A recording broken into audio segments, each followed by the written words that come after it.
This is a special presentation from News Channel Nebraska.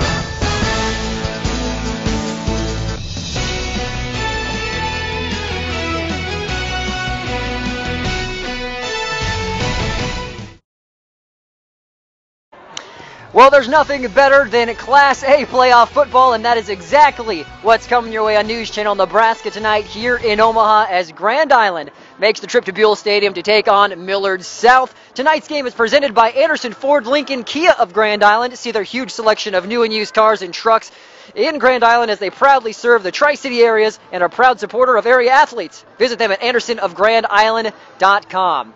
Brandon Axelman, Andy Klassen with you for all of the action tonight. Second round playoff between the 7th-seeded Grand Island Islanders and 2nd-seeded Millard South Patriots. Andy, we saw so much drama in Grand Island's first game as they knocked off Omaha North, but we're expecting to see another great game here tonight. Not only did we see drama against Omaha North last week, we saw drama on this field a little over a month ago when Grand Island took on Millard West, but there's a lot on the line, and it should be a very, very good contest here tonight.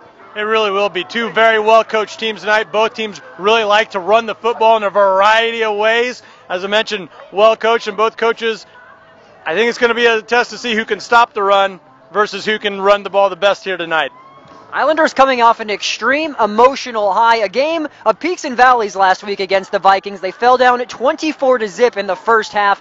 They rattled off 38 straight points to defeat the Vikings 38-24. Again, another key storyline was the return of Cole Evans. He threw for 166 yards and 3 touchdowns. He was integral in that comeback, Andy, but when we look back at that game, what do you think the turning point was and what allowed the Islanders to do such a significant thing to make that comeback possible?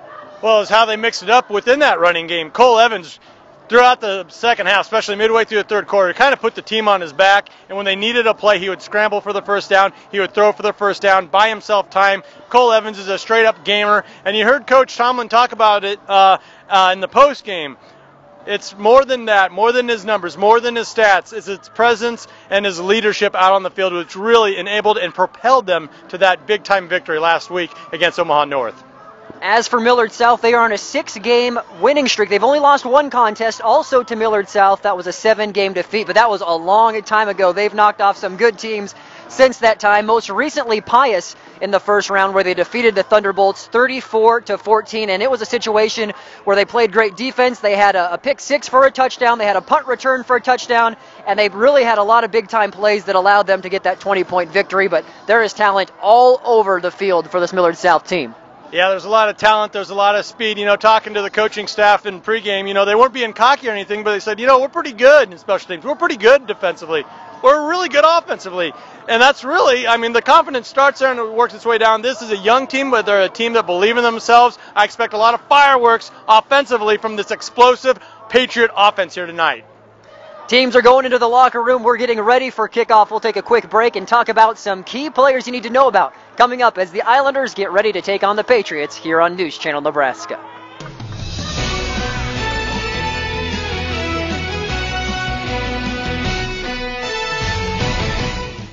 And welcome back here to our pregame show, which is driven by Cornhusker Toyota Honda, Nebraska's only dual Toyota Honda dealer. There's no need to drive to Lincoln or Omaha when shopping for a new or pre-owned vehicle. Go see the sports fans at Cornhusker Toyota Honda in Grand Island. Again, Brandon Axelman, Andy Klassen with you. Time to talk about some key players, Andy. Oh, yeah. And first off, it is going to be the wide receiver standout, Brock Douglas. The junior has been a revelation for this Islander offense. He had a huge game against Omaha North. 6 receptions, 99 yards, and a touchdown. There's really nothing this young man can't do.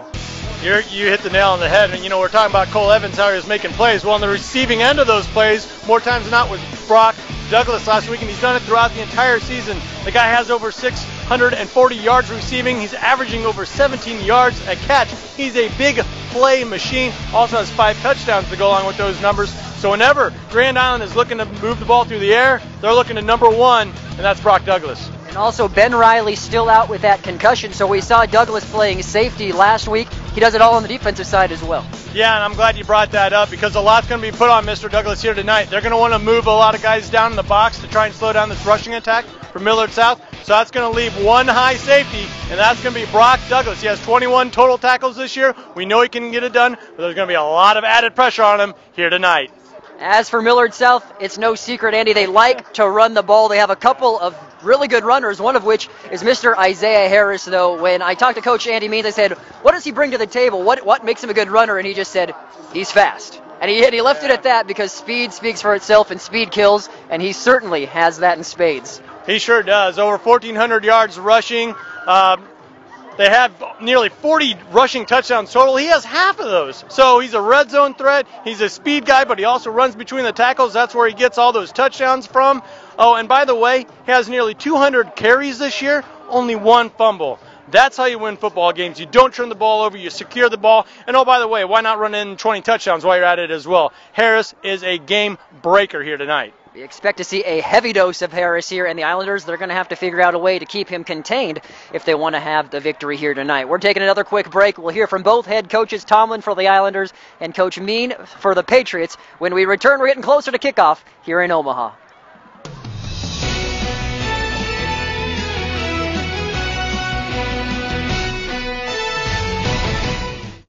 And welcome back here to Buell Stadium. Head coach for Grand Island, Jeff Tomlin, joining me as we're getting ready for this Class A playoff game. Coach, semifinals on the line rather, quarterfinal matchup, but how would you describe your team's mentality and how they're feeling in terms of focus coming off that dramatic win last week as you get ready for Millard South? Well, I think you can't help but be really focused. They're playing a heck of a team.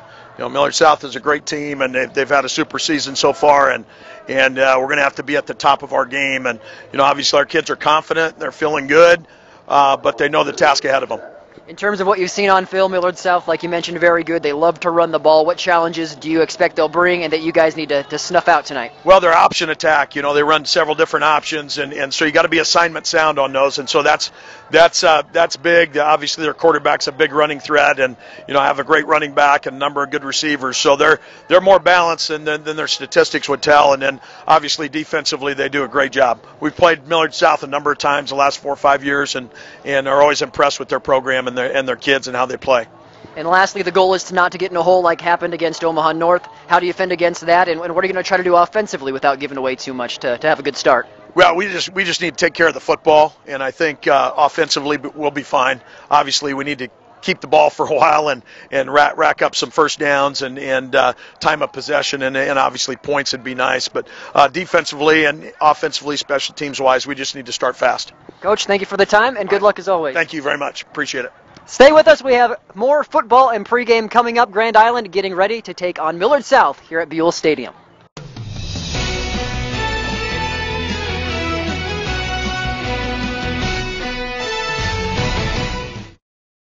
And welcome back here to Buell Stadium. Joining me, Millard South head coach Andy Means. Coach, coming off that victory over Pius, makes 6 in a row now for Millard South. What has allowed you guys to have such a good run of form so far? Well, I think our younger kids are starting to figure things out, getting used to the pace of the game. And I think we're just getting more confidence as we get through each of the weeks. And now we made the playoffs, and now we just got to get through one more game. Well, you look at the roster, too. You only have 12 seniors, and you're starting 22. So the fact that your young guys are coming up, I mean, is that coaching or is that development, or what has allowed these guys to finally just make such a good push right now?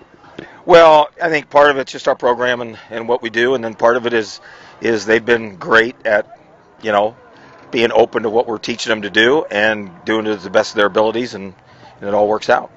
20-point victory over Pius last week. What are some of the takeaways from that contest that you hope carry over here tonight? Well, I hope we can get turnovers like we did in that game, and I hope we can play good defense, not give up some big plays, and hopefully we can get some big plays. We got some big plays against Pius, and we need to keep that going. And lastly, Coach, you've watched some film on Grand Island. What do they bring to the table, and what do you think they're going to do that's going to make things difficult for you? Everything. Their defense is really good. They're very aggressive. The quarterback has got a gun for an arm. They have great receivers, and they're going to be a handful. Coach Tomlin does a great job, and it's going to be a 48-minute game. Coach, we're looking forward to a good one. Good luck tonight, and thank you for the time. Thank you. Appreciate it. Thank you.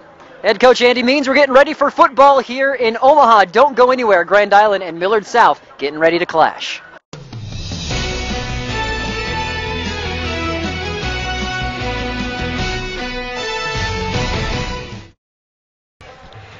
And welcome back here to Buell Stadium for our Cornhusker Toyota Honda pregame show.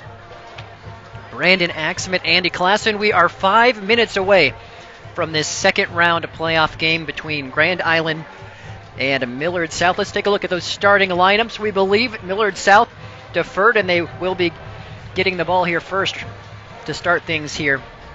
So we'll take a look at that offense. Now, TJ Urbon, just a sophomore, but talking to head coach Andy Means, he said coming into this year, it was a question mark at the quarterback spot, but that sophomore came in, he has impressed, and he is not just some young guy who's sort of a facilitator on the offense. He has 1,100 yards rushing. He can throw the ball as well.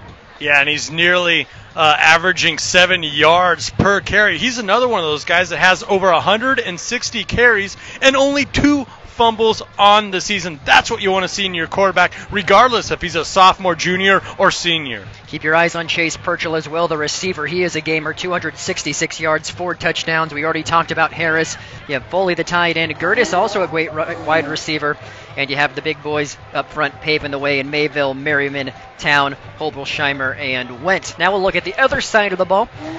Grand Island offense, Evans, Sykes, John Riley had a great game as well last week. He had that touchdown reception, ran for a touchdown. Carson Cahoy, backup quarterback, of course, now back at the receiver spot. He had 1 reception against Omaha North, but it was a big one, a 34-yard touchdown.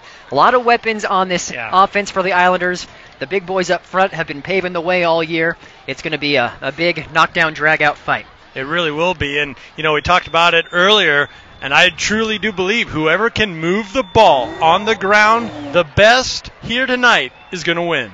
And on the defensive side, we mentioned Purchell offensively for Millard South. He had 2 interceptions against Pius last week, including a 50-plus yard pick 6. So he is a gamer everywhere. He had a punt return for a touchdown.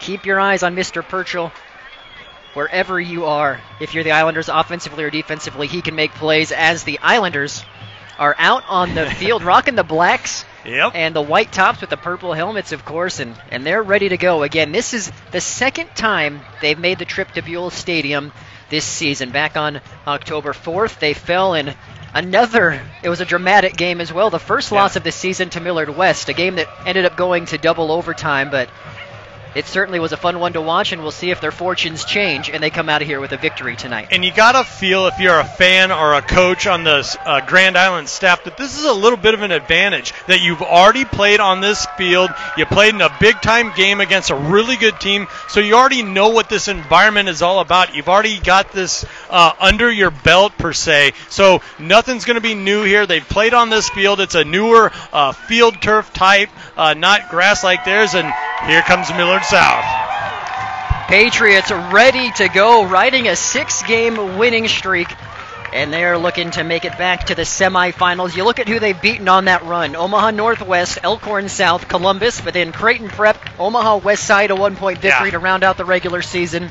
And again, most recently, Pius. It is truly amazing. There's only 3 seniors in this starting 22 offensively or defensively for the Patriots. Yeah, and they're 9-1, and they've played that type of ball to warrant that record. Yeah, there were some question marks coming into this season. Who was going to be quarterback? Who was going to round out the offensive and defensive lines? So, yeah, there's a lot of sophomores, a lot of juniors outside of the program. Not many folks pegged them to be this good, but they did.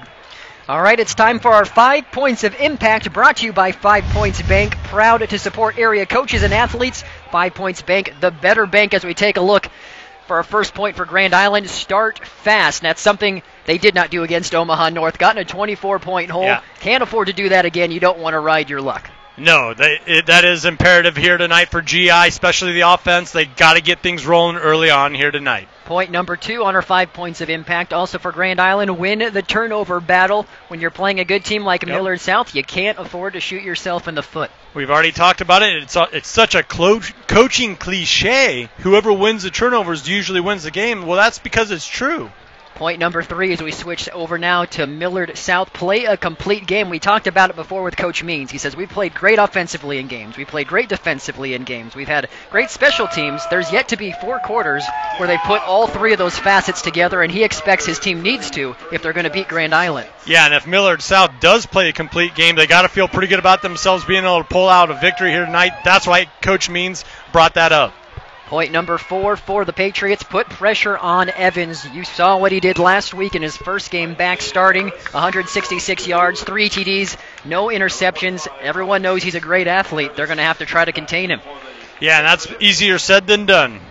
And lastly, control the line of scrimmage. Whoever does that, this applies to both teams. You have to imagine you like their chances in this contest. You're exactly right, Brandon, especially when you lean on the running game as much as both of these squads do. We are underway. The Patriots field the ball near the 20 and get a decent return out across the 35. Well, we are glad that you are with us here on News Channel Nebraska. We'd like to invite all our viewers, interact with us on social media. Give us a tweet, give us a follow at NCN Sports. If you're an Islander fan, if you're a Millard South fan, we want to hear from you. Tweet at us who you're cheering for, where you're watching from, anything else you might like to throw out there. We'll give you a shout out live on the air at NCN Sports. Glad you're with us as here we go, the first drive of the game, starting at the 35. And it's going to be a keeper for Urban on the read, trying to get around the corner. Not much doing there. That's textbook defense there for Grand Island. That's how you have to play the option. Surprise, surprise, South came out in that trap-style offense. Not much running room there for Urban.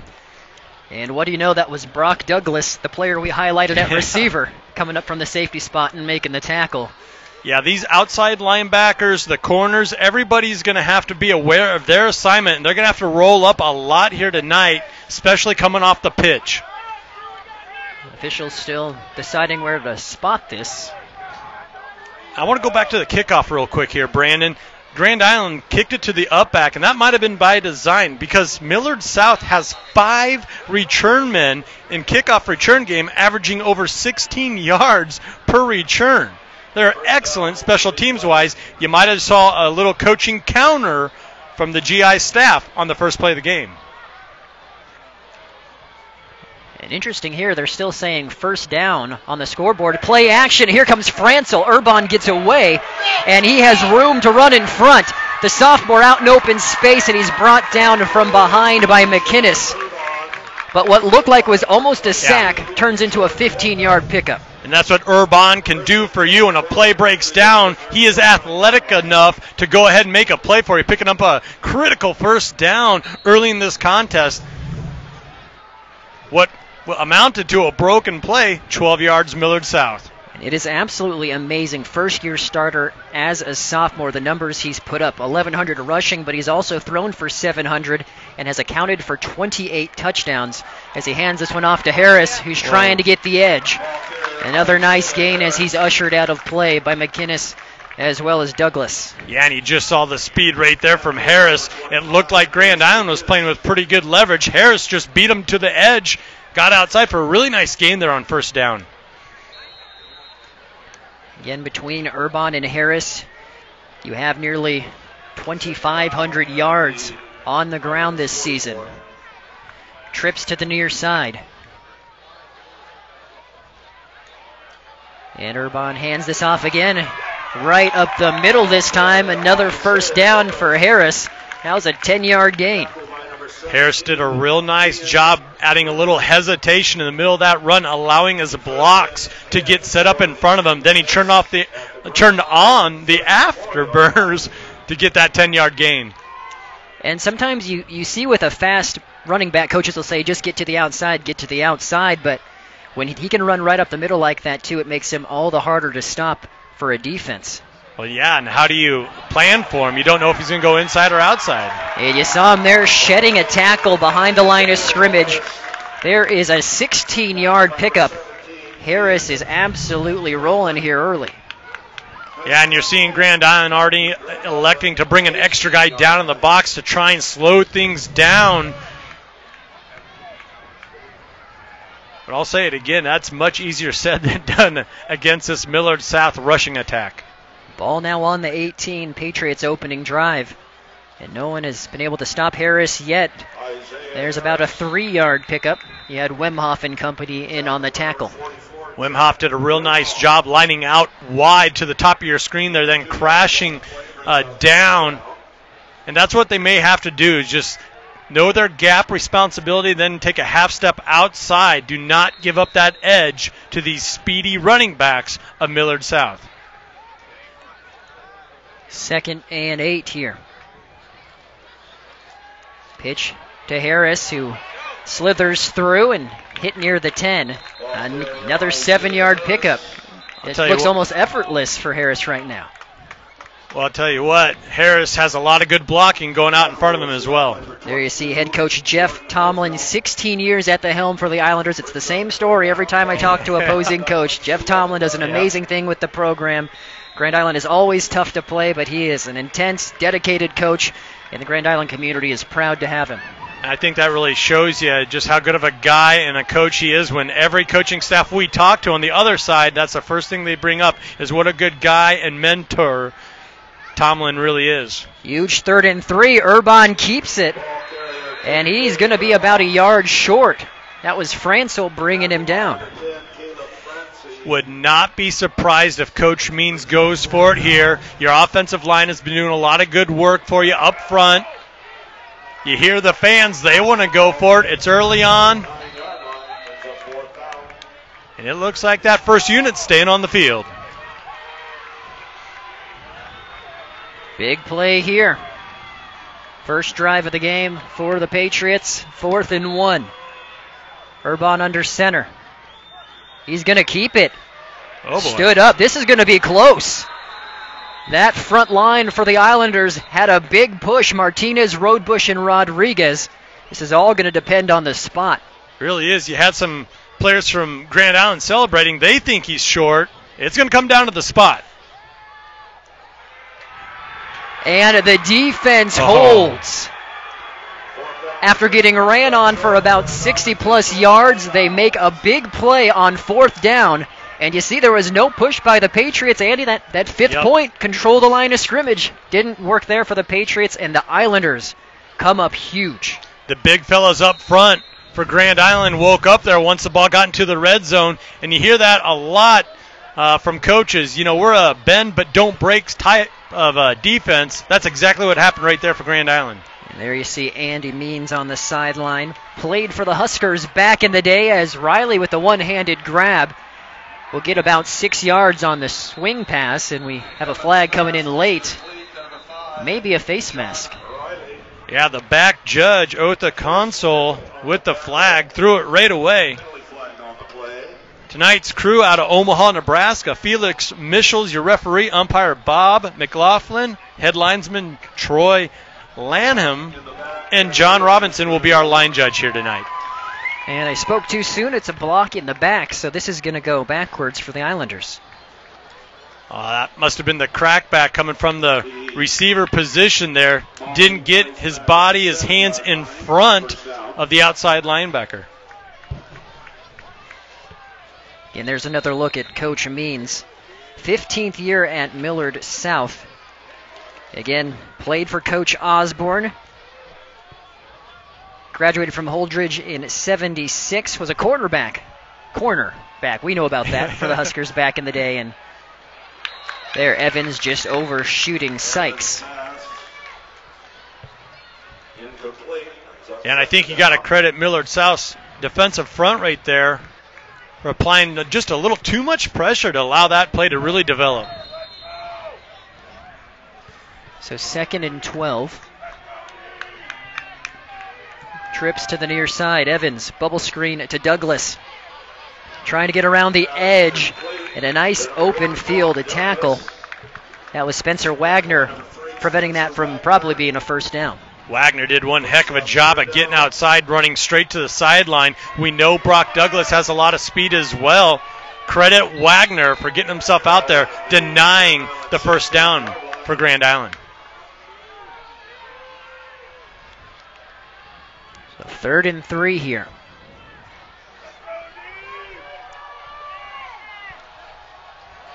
Right up the middle, Riley. And he may be short. Looks like by about a yard. I think you're right. Here comes the punting unit on for Grand Island. Coach Tomlin electing to go with the quick hitter there with Riley trying to catch Millard South off guard. Millard South stopped him just short. So that penalty comes back to bite the Islanders on their opening drive. End over end punt. Hits near the 45. And not too much of a return for the Patriots.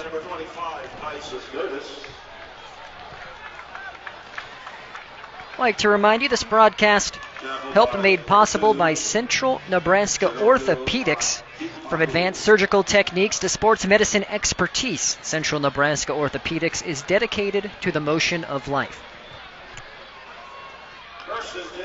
Well, the Islanders had that big turnover on downs, and we saw that last week against Omaha North. There was about 3 or 4 times where they stopped the Vikings on 4th down that led to that comeback, the first of which was a second and goal from the inch line as Harris breaks open in the middle of the field. There he goes, and he's brought down from behind by Franzel. But what a game. Harris has really good vision, especially when he's running through traffic. Got a good look at it right there, but then look at how fast he can change directions and get back up to his top speed. Impressive running back from Millard South. 35-yard gain, as he is nearing 100 yards already. Harris, quick as lightning. Ball now on the 12. Man in motion, Urban keeps it himself, sheds a couple tacklers, and the sophomore will take it into the end zone from 12 yards out, and Millard South strikes first. Impressive 2-play drive there for Millard South, and who else? Urban and Harris toting the ball, 2 carries, nearly 50 yards and a touchdown to cap it off. And the poise by the sophomore, he read the defense right, faked it on the jet sweep, and kept it himself. Yeah, and Grand Island was worried about their multiple option rushing attack, and rightfully so. They'd run a lot of different formations out of that option style. 7-zip here, Millard South leading midway through the first. We'll be back.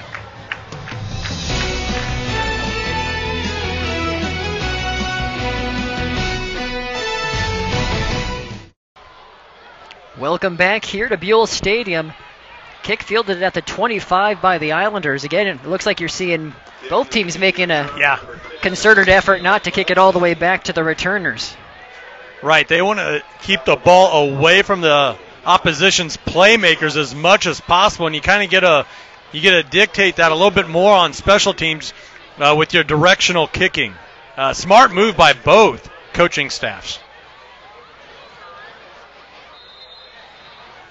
So this will be the second Islanders drive after a 3-and-out.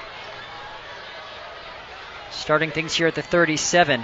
Evans rolls out, has the screen. Short pickup by McInnes.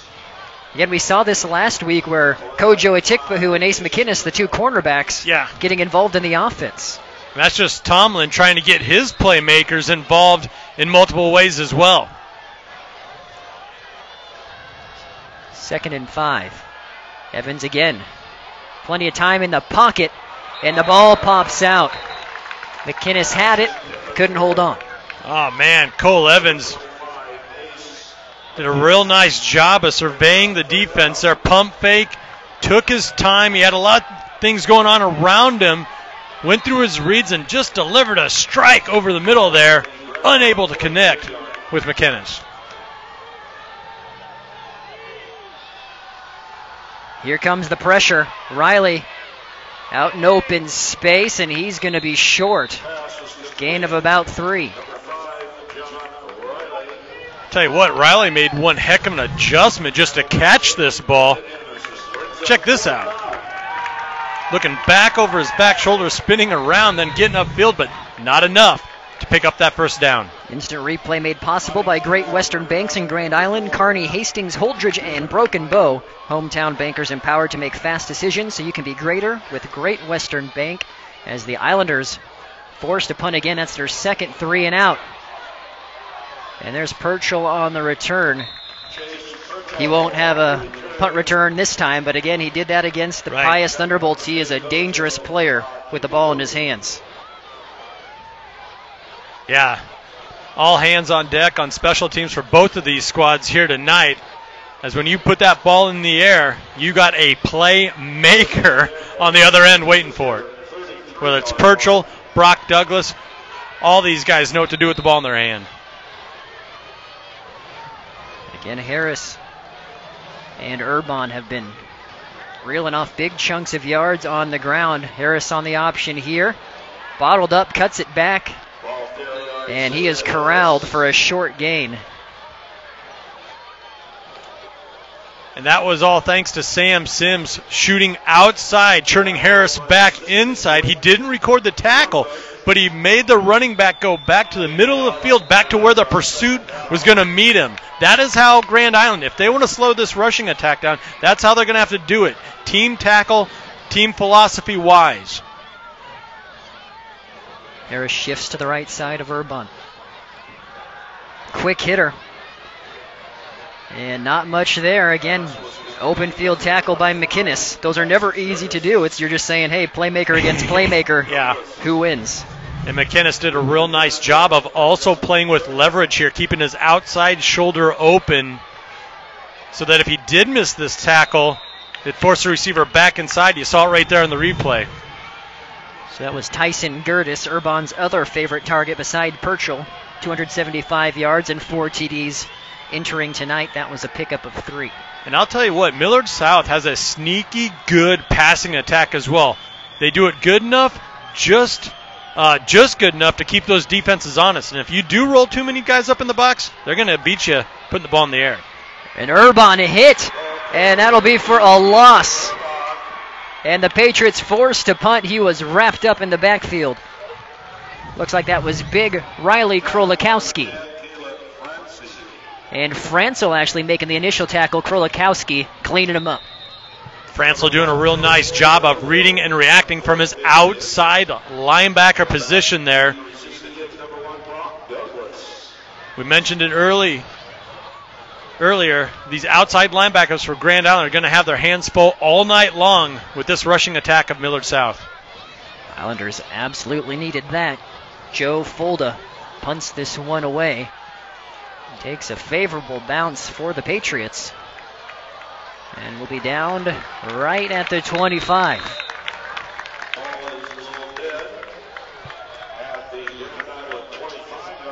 I don't know if that was by design, but it worked out well for South. They're kicking the ball away from Douglas and then actually getting a bounce, and the ball staying in bounds and going right down the sideline there for an additional 10 to 12 yards.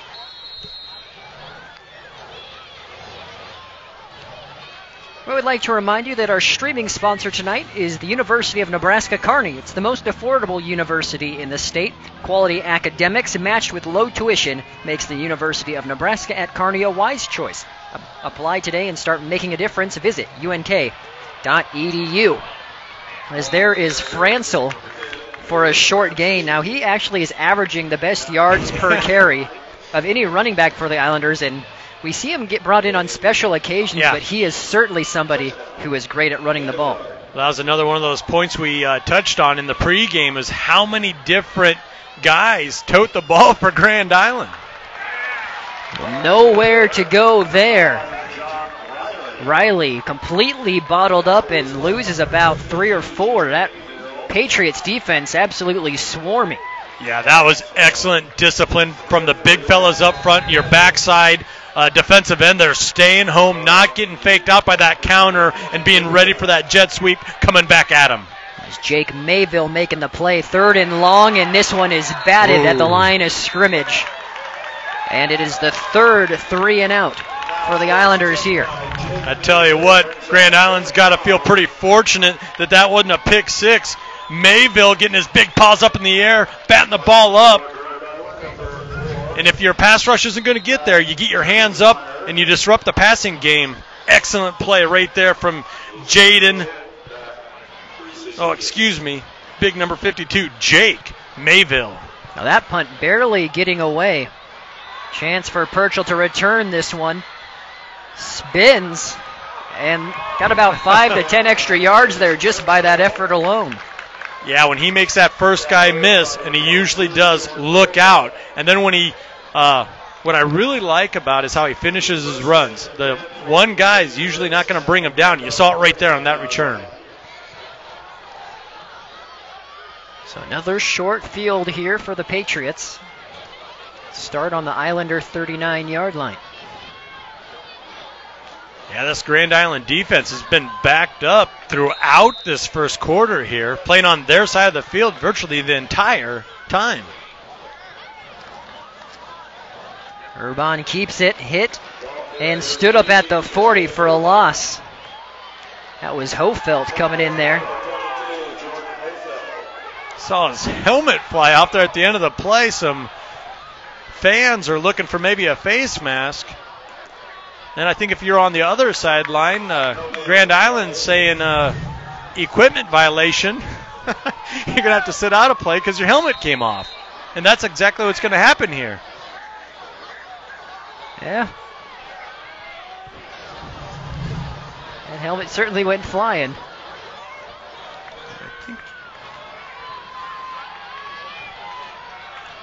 They actually mark it at no loss. I think that was Mateo Martinez making the tackle for the Islanders. And you see the trickery there.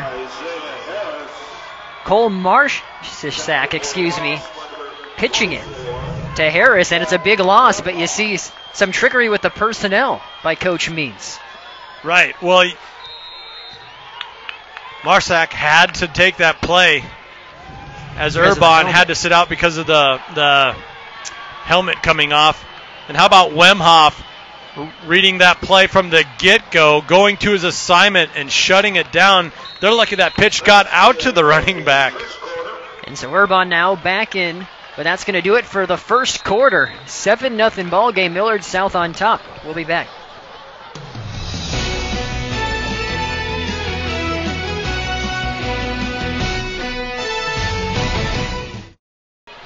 And welcome back. We had some special people, Andy, getting honored in between the quarter breaks here. Yeah, that's Millard South's volleyball squad there. Had a couple tough previous seasons. This season turned things around in a big way. Punched their ticket to the state tournament here. So Millard South, a lot of things to smile about. Now, if you're a Patriot fan, football team's doing well. So is the volleyball team. Big 3rd and 14 here for the Patriots.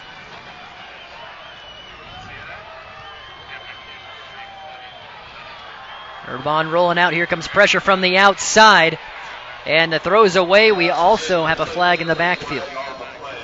That's usually where you see a holding call, and I think you saw it there. This big number 54, Cruz for Grand Island, was trying to get a sack on, and I think you're going to see a little bit of a jersey pull. Oh, right there on Francel. It was Francel that got held up. I don't blame Harris. That's no easy task trying to block Francel. Now Francel plays with a lot of speed. And you know he's a slim guy, so you don't think he's going to be bringing that big of a hit or that much power with him. But let me tell you, he does.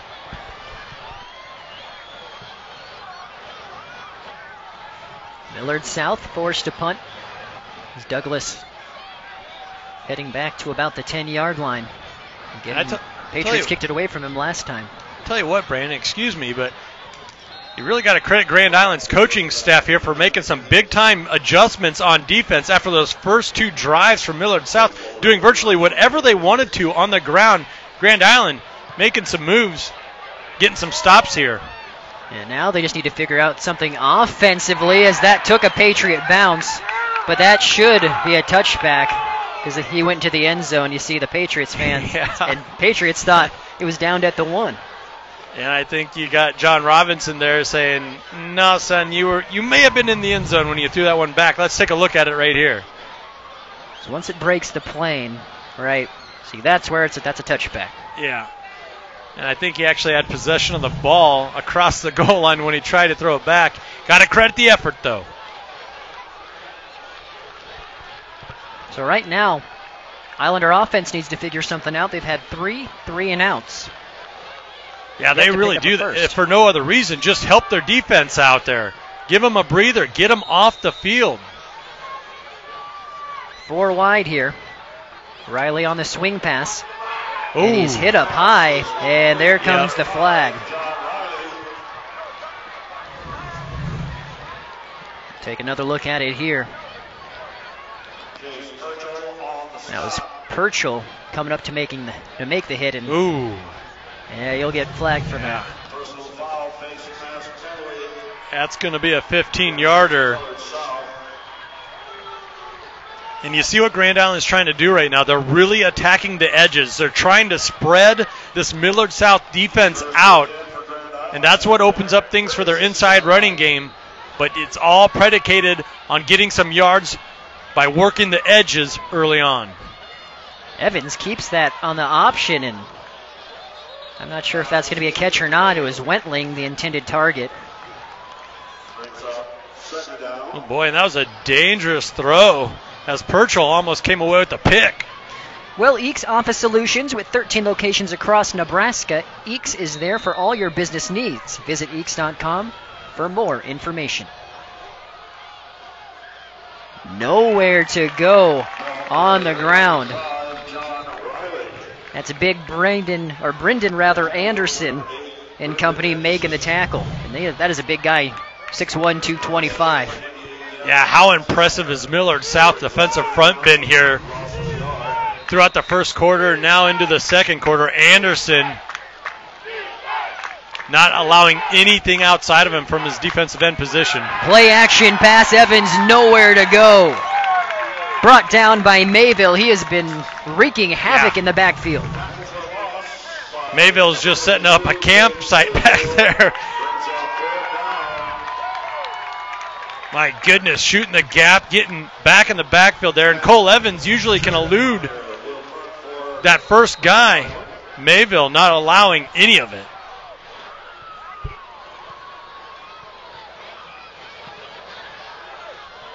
Punt bounces sideways. Down at about the 42. And now Millard South has good starting position once again. Like you said, Andy, it seems like the Islanders have at least gathered themselves a little bit. Those first two drives were pretty shaky defensively. But you're continuing to put the pressure on the defense, like you said. No long sustained drives by the offense. You're basically forcing the D to continue to make plays. Yeah, you can't allow Urban and Harris to keep getting the ball in more and more attempts because they're going to make you pay one of these times. Now, we did have a clip or a block in the back on this return, so Millard South is going to be backed up just a little bit here. But that's why, if you're a Grand Island fan, you wanted to see a drive there, and you thought with that penalty on first down, you got 15 yards, maybe you could sustain a drive a little bit. But this Millard South defense, especially that front four, not allowing anything to develop for the Islanders. So that marches Millard South back to the 32.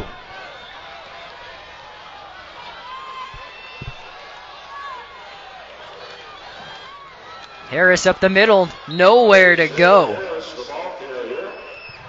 He was stuffed by big Alex Rodriguez. 5'10", 235, plug in the hole. Really like what all those guys up front have been able to do throughout the season for Grand Island.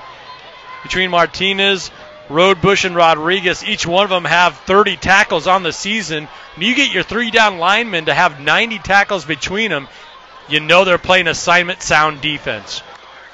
And that is exactly what Coach Tomlin said the Islanders were going to have to do, is stick to their assignments and be sound against this Millard South team that runs the option. There's Urban taking it up the middle for 9. Yeah, and just when you think you got things figured out or you're playing assignment football, and for the most part Grand Island has, a special talent like Urban can make you pay, and make you pay quickly like you just saw right there.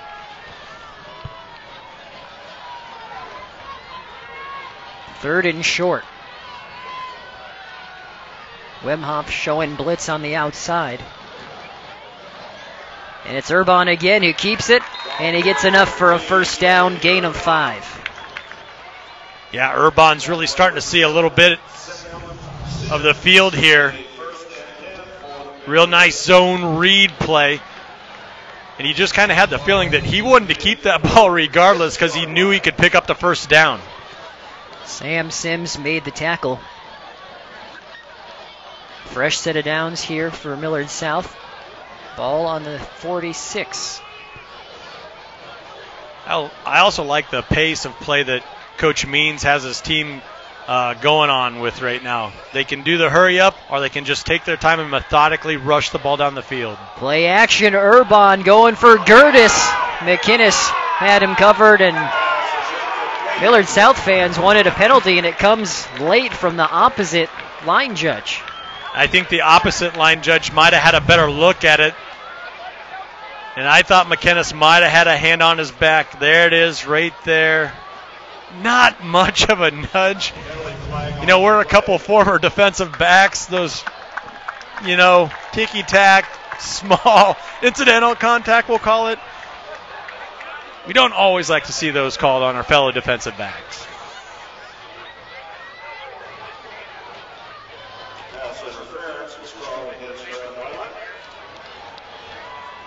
So during this break in the action, we'd like to remind you Family Eye Care Center is a proud supporter of Islander athletes and their families. At Family Eye Care Center, we know how important good vision is on and off the field.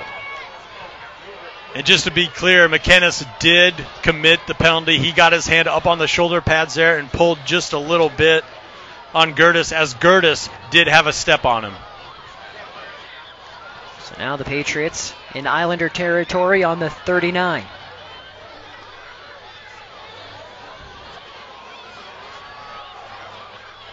Harris bottled up again up the middle. And fans here wanting a penalty, but the whistle hadn't been blown.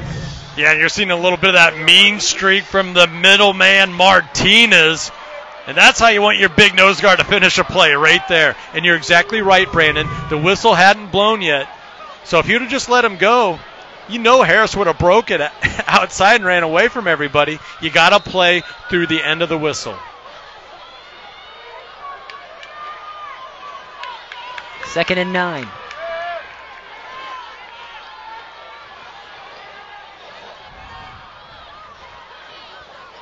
There's a little jet sweep to Gertis.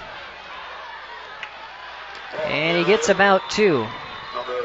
Islanders continuing to fly to the ball, which they have to. Yeah, and I really like that play call from Coach Means, trying to get Gertis involved there, giving the defense a little bit of a different look, coming at him with a little bit of the jet sweep. But you said it, Grand Island playing with really good discipline, especially up front, not allowing South to get outside.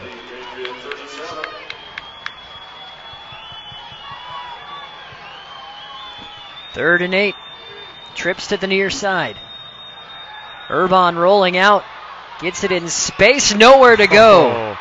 Brock Douglas making the open field tackle on Colby Hanna. And Douglas with the tackle of the evening thus far. Even if Douglas wouldn't have came down with him, you still had really good pursuit behind him. But that's how you make an open field tackle.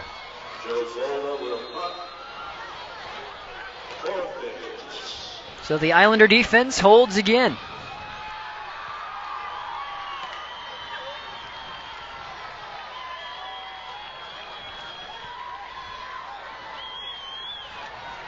Yeah, I tell you what, South did some good things offensively there. You felt like that drive was going in the right direction for the Patriot offense, but credit Grand Island coming up big, forcing the punt. How about that punt by Joe Fulda?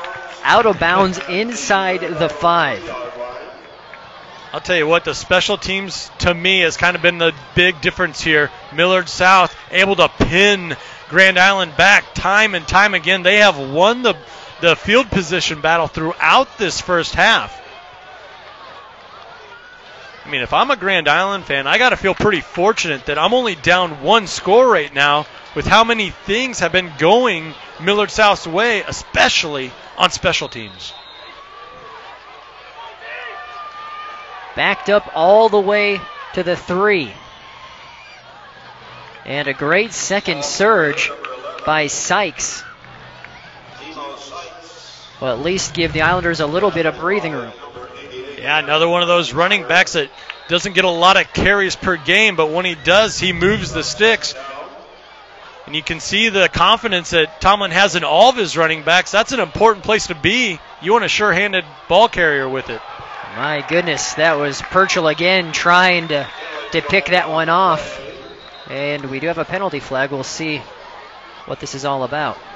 Yeah, line judge John Robinson with a quick flag. Let's see what he saw.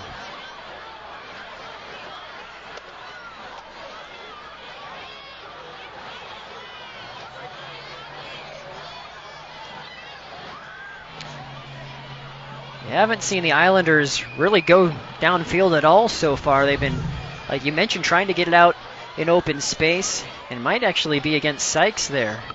Yeah, I think that's exactly what it was. Well, it looks like they waved it off.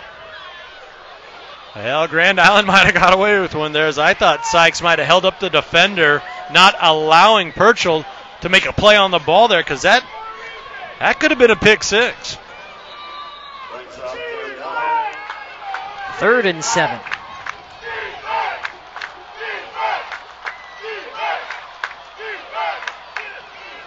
Evans with good protection hits Douglas. That'll be enough for a first, but we have another penalty flag near the line of scrimmage. Yeah, real nice completion. Another good route out of Douglas, getting his head around, getting his hands around the ball. But we got another flag.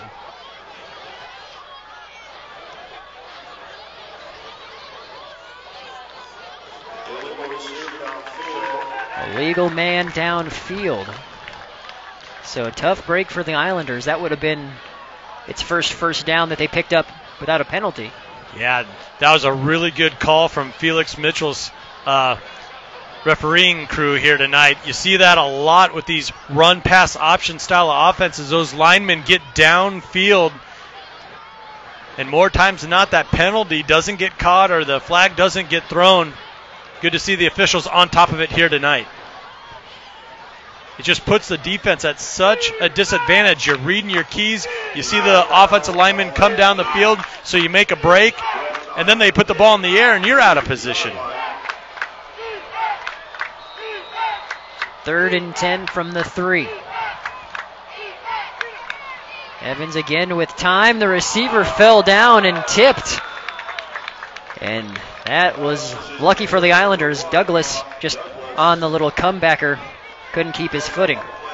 Yeah, Spencer Wagner, number 3, outside corner there at the top of your screen. He wants that one back. Full extension there. Looked like he got 2 hands on the ball. It would have been a difficult interception to make. But Grand Island dodging another bullet. Another penalty flag before the snap. This will be the Islanders' 5th punt tonight. Now it'll move Grand Island back about 1.5 yards. Yeah, and for as potent and explosive as Grand Island's offense is, we've seen that at times this throughout this season as well, where the offense is moving backwards all too often with those penalties. And the ball is out, and the Islanders have it. Purchell took it on the bounce and was stripped, and that is a huge break for GI as Francel recovers the fumble.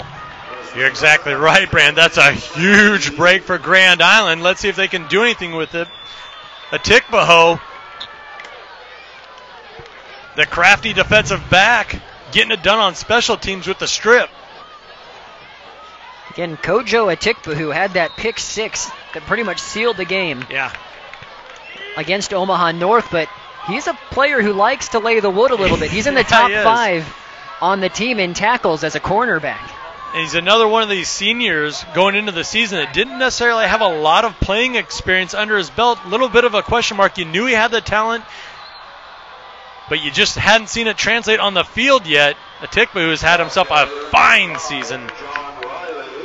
Well, there's the biggest run of the night for the Islanders, an 8-yard pickup for John Riley. Yeah, that's just hard to believe. That's their biggest run of the first half for only 8 yards. You have runs of 2, -5, -1, 8, 3, and 2. And there's Sykes close to a first down. Looks like they'll mark him a little bit short.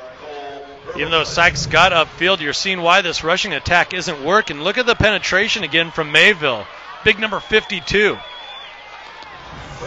This offensive line for Grand Island, they're going to have to shore some things up quickly and then at halftime if this Grand Island offense wants to get on track.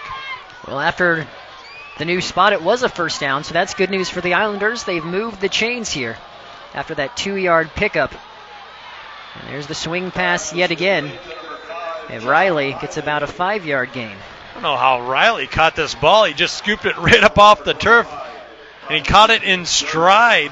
That was a very difficult catch, and that's also a very difficult play to defend. Really like the play call there from the Grand Island coaching staff. 2nd and 4, Evans finds Douglas, the leading receiver for the Islanders. There's another first down. And now you're starting to see a little bit of the timing, the tempo come into play for the Islander offensive unit.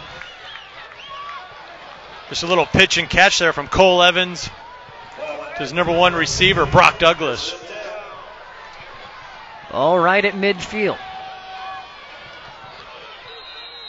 That's really an art what Douglas can do, how he works the sideline, gets his feet in bounds. And nowhere to go for Riley on that occasion. I'd like to remind you that Fireplace Stone and Patio is a proud supporter of area athletes. Warm up after the game with Heatilator inserts, the number 1 preferred brand. Beautiful warmth awaits at Fireplace Stone and Patio. Inspired living inside and out. Evans to the air. Douglas trying to weave in and out, picks up 2. Yeah, Millard South doing a real nice job of rallying to the ball, not allowing any of these receivers to get behind them, keeping everything in front of them. You mentioned it, Brandon. Grand Island hasn't really thrown the ball down the field. They haven't tried to get vertical. Well, there's a reason for that. Millard South is playing sound defense on the front end and on the back end. Here comes the pressure on 3rd and 9. Evans ducks, spins away. He's still going. Cole Evans dives across the 40, and that is what your 2-year starter can do when he's healthy. My goodness. I have no idea how he made this play. He should have been sacked twice. He should have been tackled about 2 times after that before the first down marker. Look at this play. Unbelievable effort by Cole Evans. Goodness. That keeps the drive going. And there you see the very well attended contingent here by Grand Island making the trip to Omaha. Evans with time and throws into double coverage. McInnes can't haul it in. Now, obviously, that last scramble from Cole Evans picking up the first down, you saw the athleticism and what he can do for you. But how about just being able to read the delayed blitz? Stinger was looking at a free shot coming free, looking to blow him up. Cole Evans feeling that pressure, delivering the ball before the rush hit home. Back to the ground, and Riley gets past the first and second wave of defenders. Riley across the 30. And that should be enough for a first down. I've always been impressed with this stable of running backs from Grand Island, whether it's Riley, Sykes, Fransel. These aren't real big guys, but it takes a lot to bring them down. They run with tremendous power. And it's sticking right to what you know if you're Coach Tomlin and company, too. It wasn't working early, but we've seen it before in games where you keep at it and then you start breaking down the defense and the Islanders start ripping up bigger chunks of yards. And there's another about 4-yard pickup. Well, I think we saw it to start this drive off, and we saw them try to get going on the last drive where they're doing the short passes to the outside. They're trying to loosen up that defense so they could run the ball just a little bit off tackle. Now you're starting to see that. The little off-tackle run from the Islander offense. And a pre-snap flag here.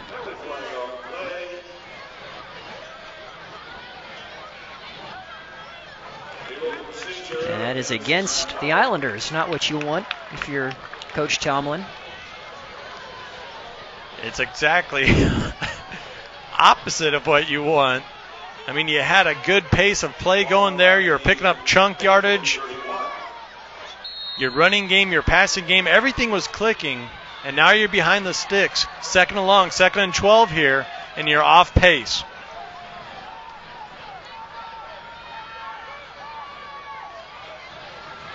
Evans will keep this on the read pass option. Evans has a blocker downfield. He picks up 13 and a first down. Evans making those quick decisions look easy, pulling the ball out, keeping it, and then getting to the outside, setting his block up. Sykes had a real nice block on the outside, but Cole Evans kind of set that up and read it just perfect to pick up that first down. Best drive of the night.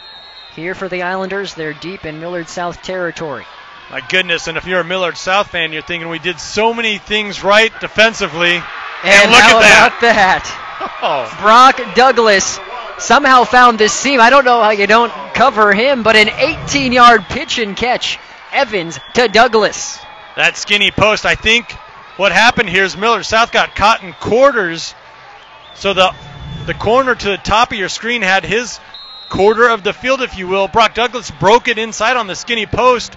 The safety wasn't home. He got sucked up. Wetling for the PAT. We're tied at 7. Yeah, let's take a look at it right here. Yeah, Douglas just got behind his man. And that was a real good route design for Grand Island. You had two guys to the top of your screen. One broke it vertical. Douglas came to the inside, found some space. Good-looking drive for Grand Island. Tie ball game here at Buell Stadium. We'll be back.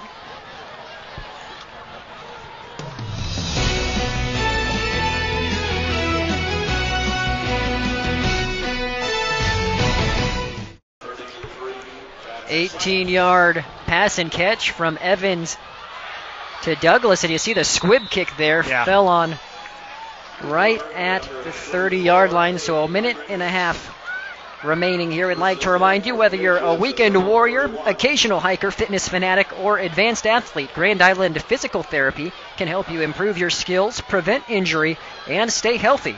They are proud supporters of Grand Island and Islander athletics. And you're seeing Grand Island electing not to kick it to the return men for Millard South, doing a little bit of scouting report there, knowing how good they are on that kickoff return. There is Harris. Nice pickup. That's more what we saw early in the game. Yep. 11-yard pickup on first down.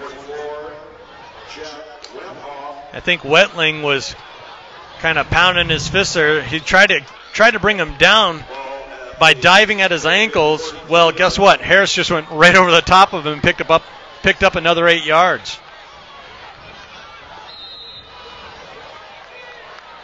Whether it's Harris or Urban, you got to wrap up. You got to get your hands on them, and you can't let them go. Urban to the air. It's Gertis. And another pickup, another first down. Gertis, a very talented wide receiver.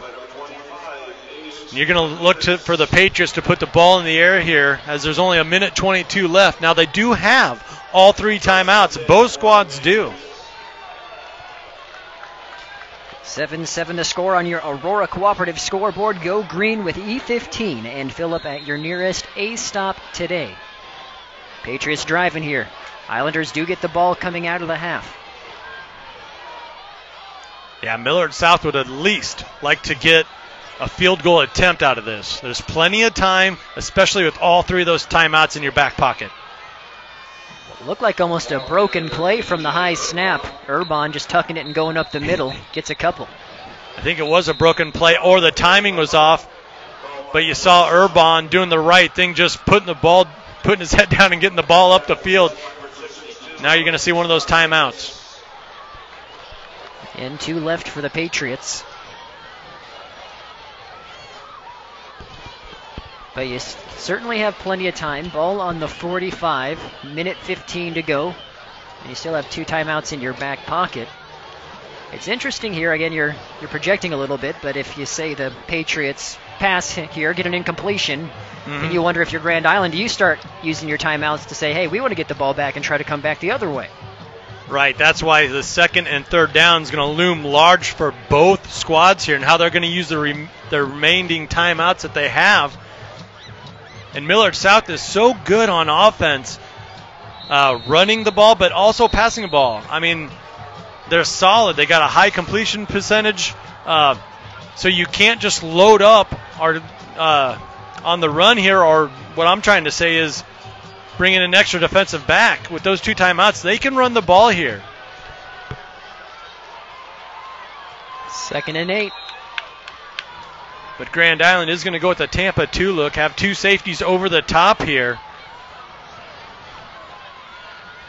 Very compact. You have to be careful not to allow Millard South to bounce anything to the outside. Urban with time. He has his receiver, and it's Purchell, who's tripped and brought down at the 5, and he can hurt you. And he did right there, a 36-yard pickup. Sneaky good play design there for Millard South. A little bit of a bunch formation, but you basically had 3 vertical routes and 1 underneath. Purchell get behind his man, big couch. Patriots are in business.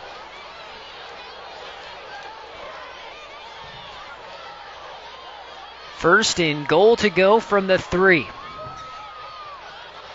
And now you're probably going to see Millard South eat up as much time as possible. Urban will keep it, lowers his shoulder, and they're going to say he's short. I was going to say, everybody on the sideline and every single fan wearing red and navy blue here tonight put their hands up, saying that was good for a touchdown. Officials, the 2 that are actually on the goal line, didn't see it that way. Here's another look at it, brought to you by Great Western Bank. And that last little hit by Wentling might have done it. Yep. And you see the ball is just short of the line right there, but he was close. And we got a pretty good view of it right here. The ball looks like it's about an inch or maybe 2 inches short of the goal line. We were in a similar situation last Friday. Omaha North was ahead by a lot, but they had the ball right about here. And yeah, they did. Now, North didn't have any timeouts. There was about 10 seconds to go. The Islander defense made a stop, and then that's how they went into halftime as the clock ran out. But what I'm trying to make is the Islanders have made some big plays before when they needed to on the goal line. They've made some huge goal line stands, especially in the playoffs down the stretch. Empty backfield here. 2nd and goal from the 1. Harris goes across. And Urban is in there for the score. And Millard South retakes the lead. I tell you what, if you're a Patriot fan, you feel pretty good about that 0 back set, then have Harris cut across, giving Urban the option to either give it to his back or survey the field and just get it across the goal line. That kind of reminded me of Vince Young back in the day when he would get the ball. You knew he was good for 5 yards of carry out of that quarterback position.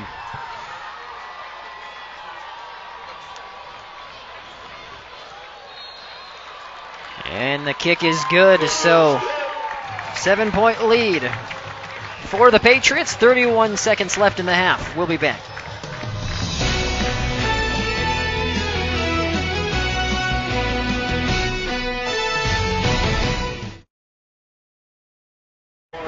So 31 seconds left to go here as Urban makes his 2nd trip to the end zone for Millard South on the 1-yard keeper.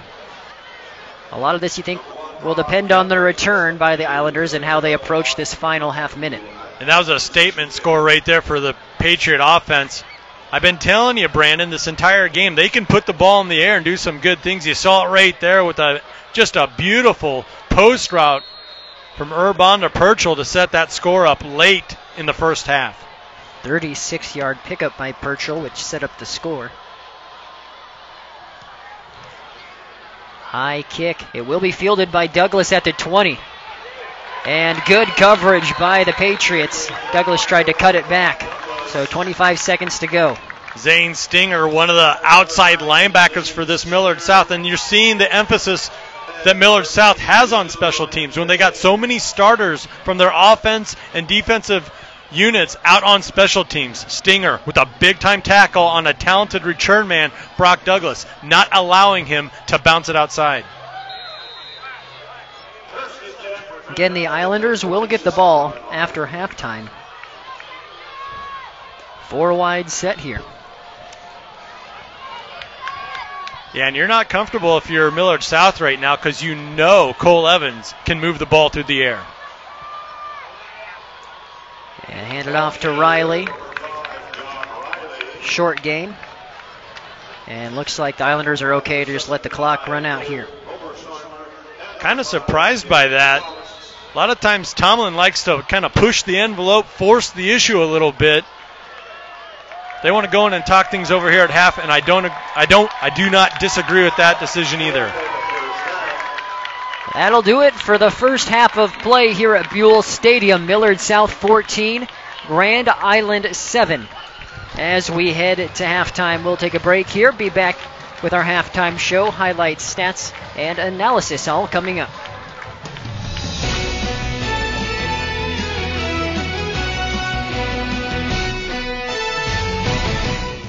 And welcome back, everybody, as we're in for a thriller as we expected. Patriots on top 14-7 over Grand Island. A lot of things to smile about if you're a Millard South fan. A lot of success on the football field, but we've also had some success on the volleyball court. I'm being joined right now by head coach Jasa Poppleton. Also want to remind everybody our halftime sponsors, USAFE Pharmacy.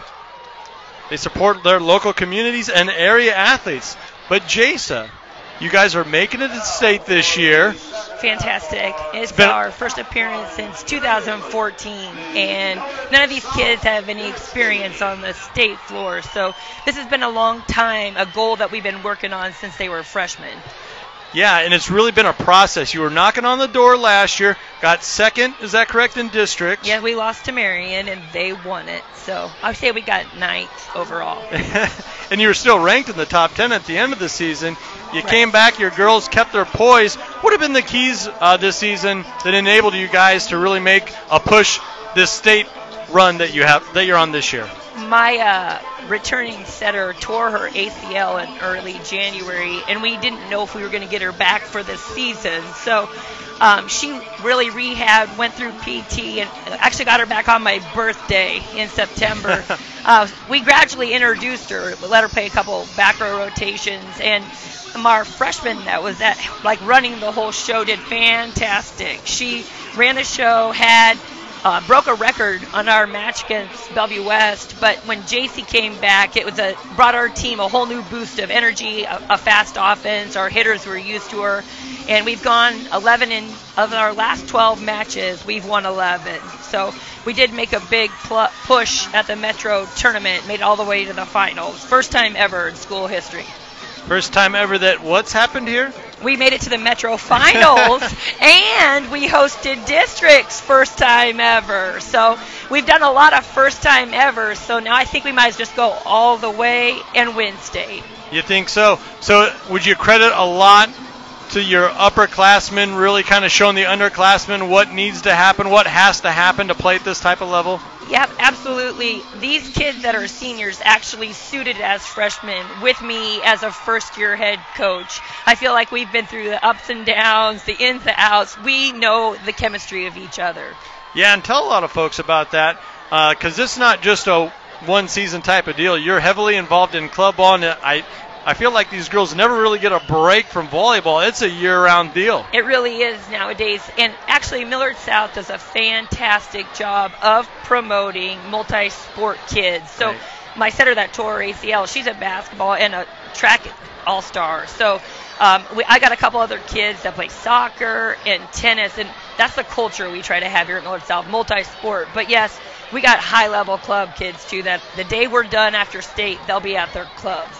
Well, let's talk about this state trip you're making. Looking forward, what has to happen for you guys to continue your winning ways when you do make it to state? You know, the top 10 Class A schools had really rigorous schedules. We all would talk about it at duels, how many times we had to see each other. Millard South played Elkhorn South 4 times. You know, we played Scott 3, Millard North 3.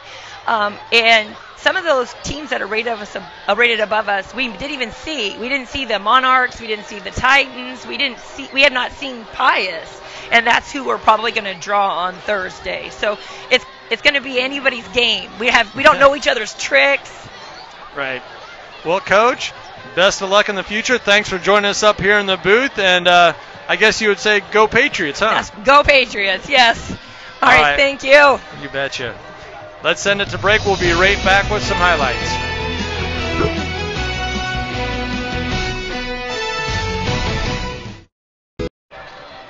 And welcome back here to Buell Stadium. We are in our USAVE Pharmacy halftime show, brought to you by your locally owned USAVE Pharmacy, where they support their communities and area athletes and are proud to be the low price leader with the hometown touch. Find a location near you at usaverx.com. Brandon Axement, Andy Klassen with you for all of the action. Millard South taking the lead late in that first half. You have the student section, they're clearly fired up, showing their school spirit, which is always fun to see, and not out of the ordinary when you're at a football game like this, Andy. But what were your overarching thoughts from that first half? Well, both teams were trying to dictate to the other by running the ball, and then when Millard South kind of had to put the ball in the air, they had really good success with it. You saw it led to that late score, and I think that's what you're going to see in the second half from both squads. Both teams are going to come out and make some big-time adjustments offensively, and I think they're going to start putting the ball in the air, not because they want to, more because they have to, because of the defensive schemes that both coaching staffs have really dialed up on each other here. And you look at how things started out. Millard South looked like they were just going to have a heyday all night, judging by those first couple of yards. You have Harris. Yeah. His first 6 runs, he nearly had 70 yards. He did get contained. He finished the first half with 85 total. You have Urban, who ran for 42 in the 2 scores. But you have to credit the Grand Island defense. Right. They circled the wagons and really composed themselves for a majority of that half after the first couple drives. Yeah, you always hear that adage. Well, what happens after you get punched in the mouth? I'll tell you what, Millard South punched the Islander defense right in the mouth with those opening 2 drives, good for 1 touchdown, and it looked like, you were right, like they were going to have a field day on the ground, but you got to credit the Grand Island defensive coaching staff for making some adjustments on the fly and really containing, not shutting down the running game for Millard South across the board, but containing it, only allowing them 1 rushing touchdown. Well, actually 2 rushing touchdowns, but the final one was a short yardage. But still, quite an effort. I was expecting to see fireworks here tonight. We got a 1-possession game here, 14-7. Currently in the USAVE Pharmacy halftime show. We'll take another break, come back with some highlights and more coming up on News Channel Nebraska.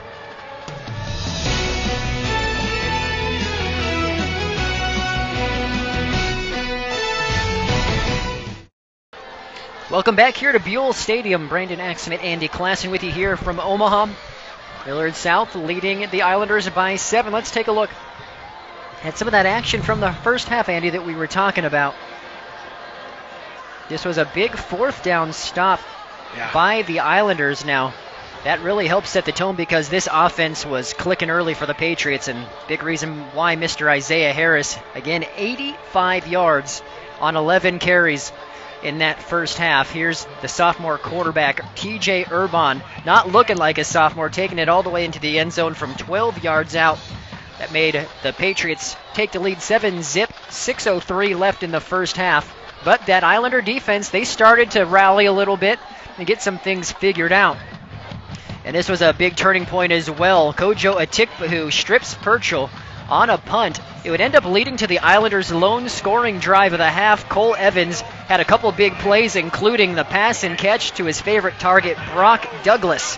18-yard catch to tie things 7-7 with 1:30 to go, but Millard South was not done. There's Mr. Purchell himself making a 36-yard touchdown catch. Then Urban takes it in for his 2nd trip to the end zone, Andy, and that was a big boost for the Patriots because, like we mentioned, Grand Island does get the ball coming out at halftime. Yeah, and you saw it. The last 2 or 3 highlights there were 2 big air hookups for both teams there. And that's why I think you're going to see both squads elect to put the ball in the air and try and get vertical a lot more throughout the second half. Both teams have really decided you're not going to beat us with your rushing attack. They're loading the box. They're bringing an extra guy down. It's leaving these defensive backs man-to-man on a lot of occasions. And you got too many athletes on both sides of the ball. Gertis for Millard South. You got Brock Douglas for Grand Island. These guys are not going to be contained on man-to-man coverage for an extended period of time. And you'd expect no less. You saw the traveling contingent by Grand Island also, Andy. You see the signs here on the student section and around Buell Stadium. We're wearing green ribbons as well. You want to share with the viewers at home what this is all about? Yeah, for folks that don't know, the Millard South team is really rallying around some of their players here these final two games. Teal ribbons, they stand for ovarian cancer awareness as Millard South is dealing with a loss. And before we send it to break here, let's hear her story. On a more somber note, the Millard South football family is mourning the loss of Holly Sunderman. Holly's the mother of past Patriot Daniel Sunderman, who was a team leader last year, and current player sophomore Jacob Sunderman. This past Thursday, Holly lost the battle to ovarian cancer, and services were held this Monday and Tuesday. During last week's playoff game versus Pius, Patriot Nation called for a teal and whiteout, and will be doing the same here tonight. Students and coaches alike are showing massive amounts of support on Twitter, sporting the hashtags #ForHolly and "This One's for Holly," all in an effort to honor and support the Sunderman family. Last week, the team bursted through a banner that read, "Let's do this for Holly," as they took the field. The student body at Millard South has not only been supportive, but also proactive, raising money and handing out teal ribbons for ovarian cancer awareness, showing that Holly may have left us too early, but she will never be forgotten.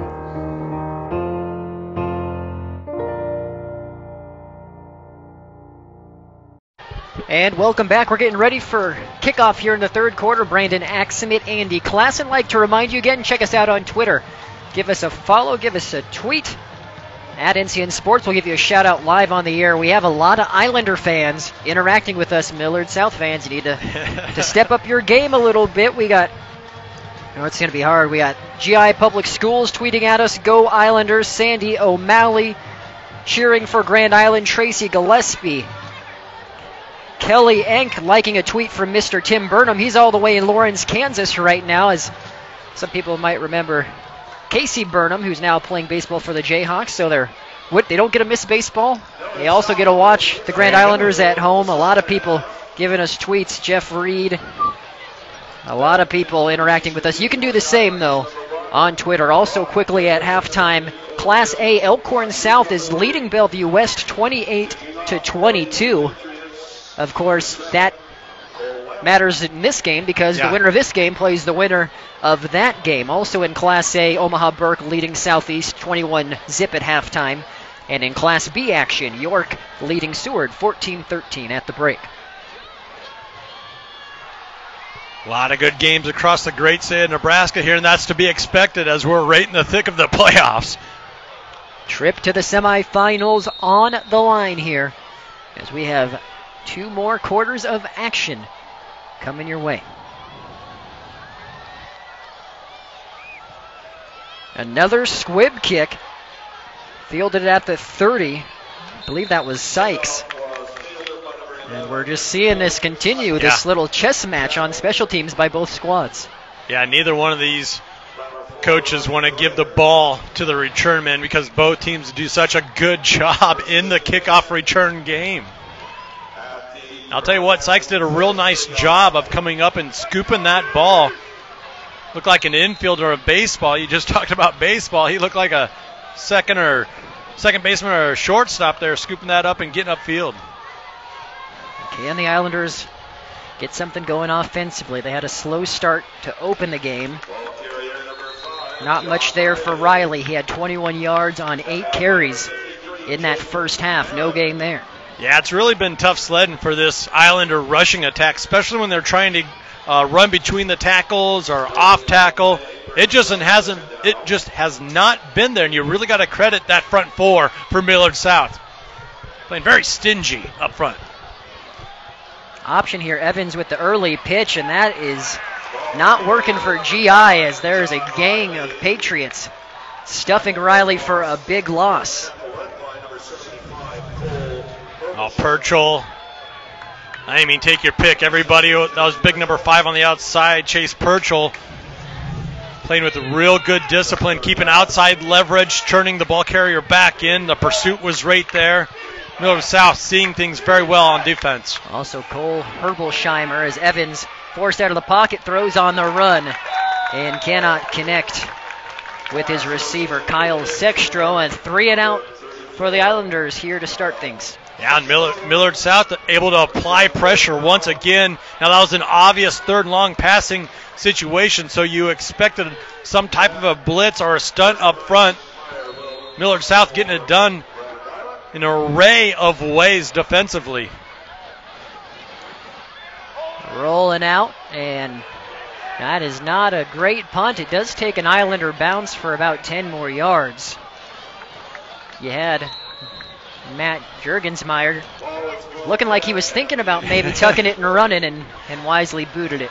Yeah, I think if you're an Islander fan, you're pretty happy with his decision to finally kick the ball, as nothing was doing there outside. Millard South staying disciplined in special teams, regardless of the rugby style look.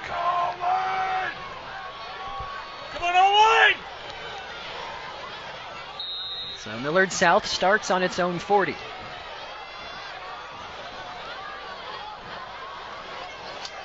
Pitch to Harris, and he has some space, cuts it up the middle. And a nice gain of 8. Real nice cut there for Harris, as it looked like the defensive end, believe that was Francel, had position, had good leverage.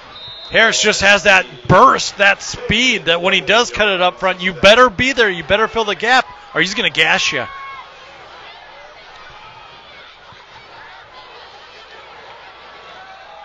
That time the hole plugged pretty well. Francel and company stuffs Harris. This will be close to a first. Yeah, it's those big guys up front. Again, Road Bush right in the middle of it. Martinez, big number 56. And you see Rodriguez there at the bottom of your screen, big number 62. Going to be put to the test again as we have a 3rd and 1, 3rd and short.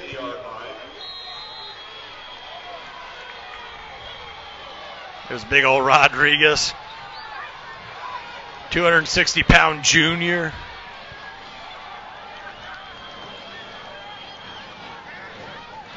There's the pitch. And Harris hit in the backfield for a loss. My goodness, and there's the penetration by Rodriguez. Andy, you called it out. Good to see every once in a while I get one of those right. Too many times I feel I call a number out or a guy out and they have a fumble or a illegal procedure. Rodriguez, though, you saw it right there, getting real good penetration, disciplined tackle, wrapping up. I tell you what, both of these teams are having a tough time moving the ball on the ground.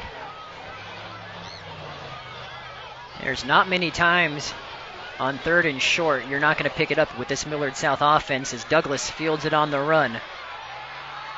And has a nice little return brought down near the 40. Yeah, Douglas did a real nice job of setting up that outside block, as Millard South did not want to give him the sideline. Douglas did a real nice job cutting it up, picking up about 12 to 15 yards there after he made that little stutter step.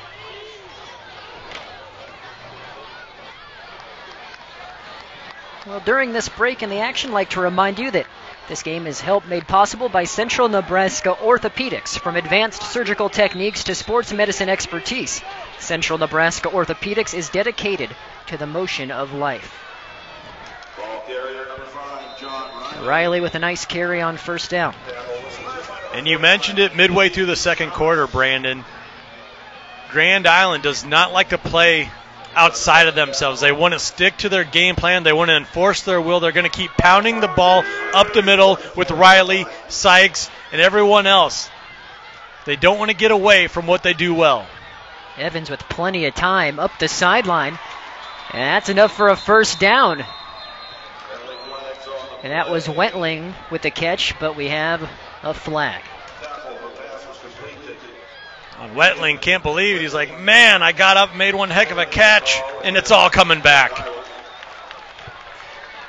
Not only does that negate, obviously, the first down, but it was 2nd and 5.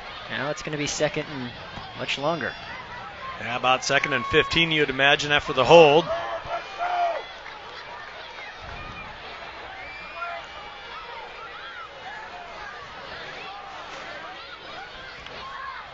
Oh, it's going to be a little deeper than that. Back to the 29, so officially 2nd and 20.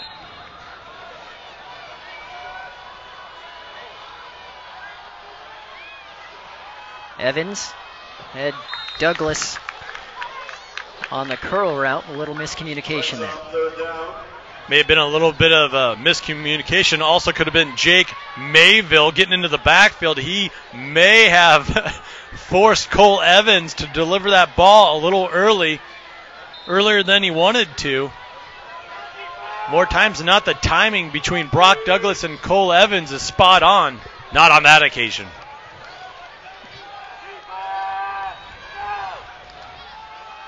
So 3rd and 20. Evans with all the time in the world going for the corner route, and it's picked off. The first interception for Millard South. It's Spencer Wagner with the INT. Wagner, the 5'10 junior, did an excellent job of just high pointing that ball, looking at the quarterback, and he really had a better beat on that ball than the two receivers did. Excellent job for Wagner. So each team now with one turnover.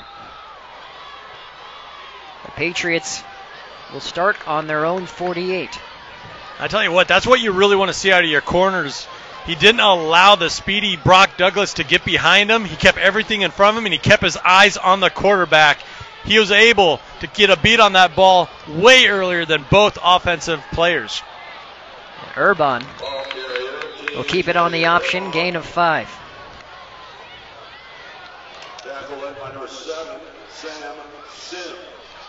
Sam Sims on the tackle. Like to remind you that Eeks Office Solutions has 13 locations across Nebraska. Eeks is there for all your business needs. Visit Eeks.com for more information. 2nd and 5.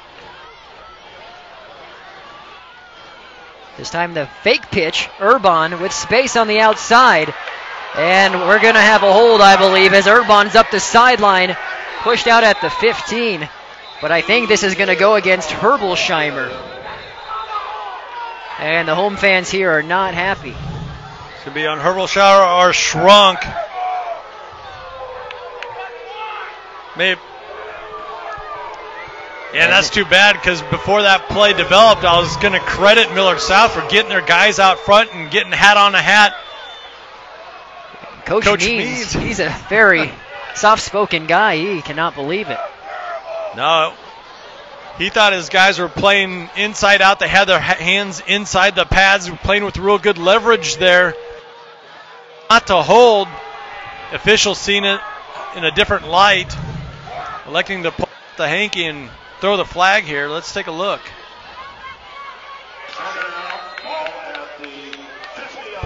And that's what where the flag came in at. Yep. So that'll make it 2nd and 8. Urban on the keep here. And he'll have enough for a first down, or very close to. Yeah, and even on that occasion, I thought maybe the whistle was going to come in a little early, but if you're on Millard's south side, you're happy that it didn't, because he was able to pick up another yard or so well after contact and after the, forward progress was really stopped. Well, they marked him short, so this is almost exactly where Millard South had it on their last drive on 3rd and less than a yard. Islander D came up big on that occasion. Can they do it again?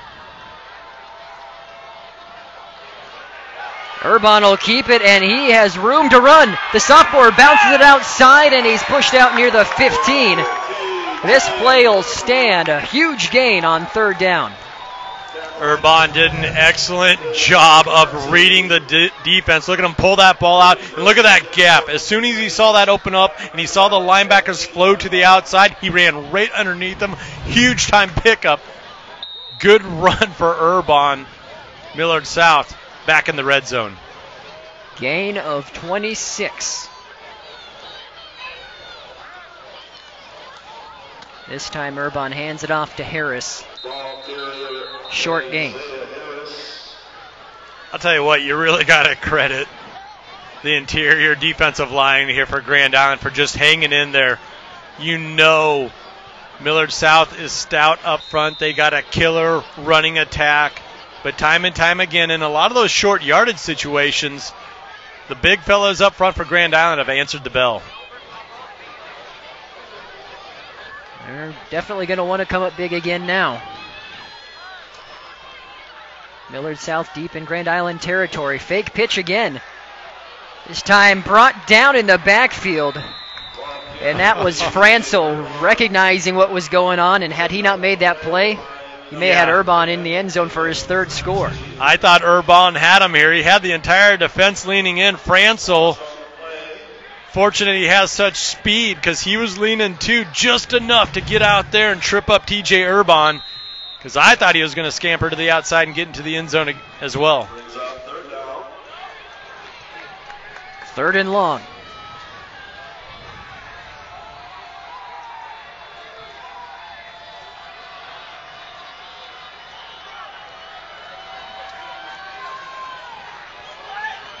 Just under 5 minutes left in the third quarter.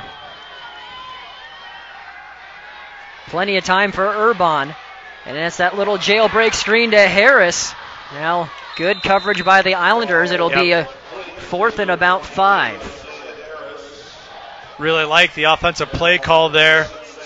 And it appears South is going to line up for a field goal attempt here. As Grand Island brought some pressure, they also had bracketed coverage on the back end. Millard South trying to catch him off guard with the screen pass. 26-yard attempt for Lammel. And it's right down the middle. 2-possession ball game as the Patriots take a 10-point lead here late in the third quarter. We'll be back.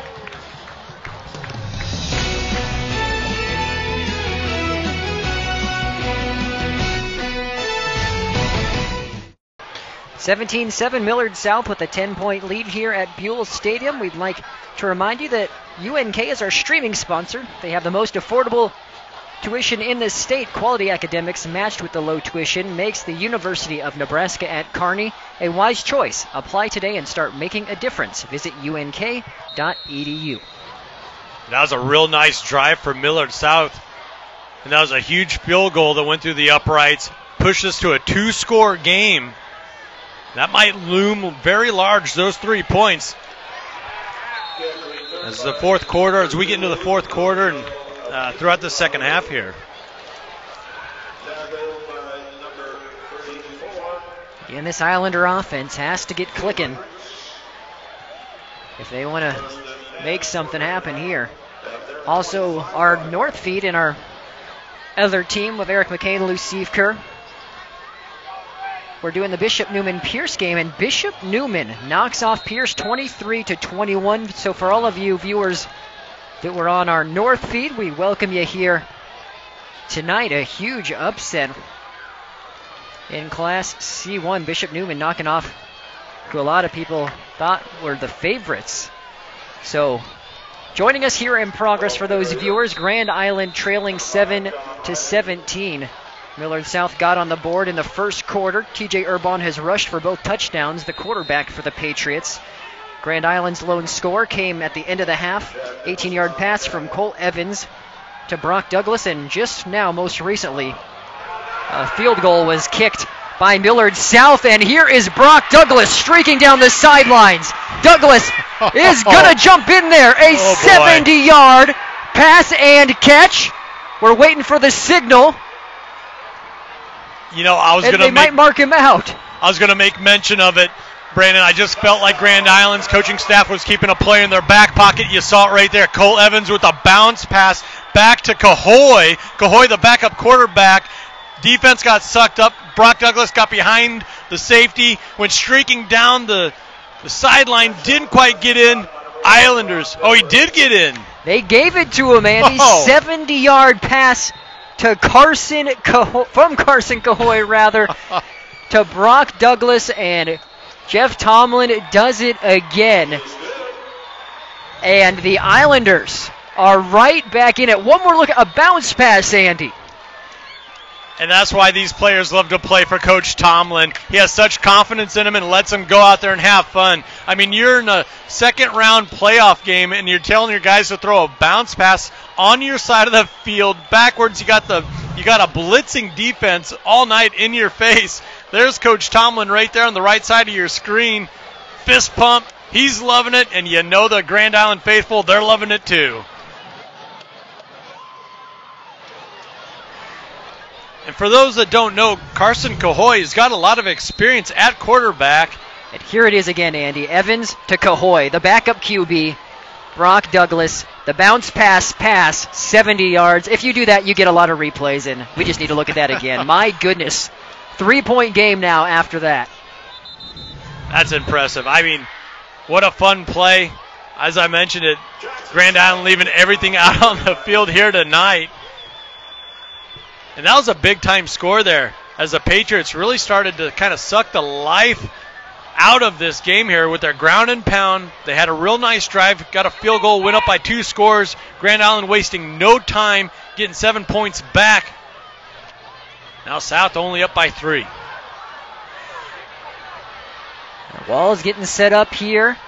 And a return across the 40 for the Patriots. And we've seen it twice now in the return game from both sides. When you do kick the ball to their normal return men, that time partial, they're going to put together a nice looking return on you. Douglas had a nice return on the previous set of downs.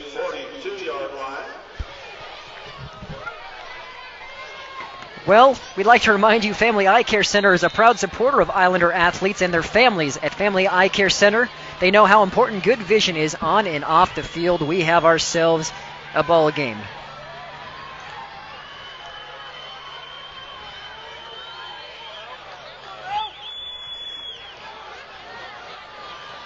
Urban will keep it here. Keeps those legs churning. Nice pickup.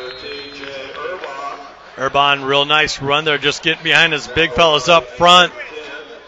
Going where they lead them. Nice gain on first down there. Good for 6 yards. And you know, those plays, they aren't flashy. They don't pick up a lot of yards traditionally every single time. But they set up other plays within that offense. Would not be surprised if Millard South kind of opens up their playbook up a little bit here too and get a little exotic. Try and get the ball downfield. And Harris, enough for a first down. We have a little bit of extracurriculars. Yeah, you had Wim Hof at the end there.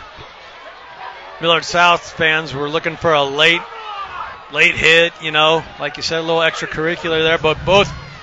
You see it on the replay here, number 44 in the middle of your screen, but both players were kind of going at it there. That kind of looked like Wim Hof may have got a little bit of a late hit in there.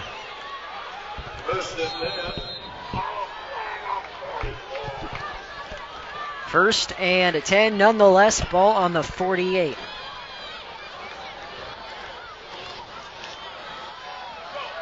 Harris bouncing it back outside. And wrangled up from behind her. That was going to be another big gain. What an impressive run. I hate it when you hear announcers make all these comparisons, but man, that kind of looked like Barry Sanders right there. Looked like it should have been a loss. You know, Francois has great speed. He's just able to run around him. Then he gets upfield. I mean, it was only a 5-yard carry, but that's one of the more impressive 5-yard carries you're going to see.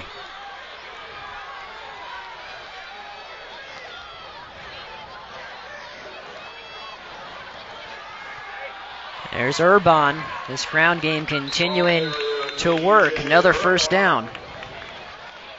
Yeah, Urban doesn't need much. He's really good with the football in his hands. He saw the defense just shift a little bit. They're following Gertis out on that jet sweep off that option. They've been able to get behind him, pick up another first down.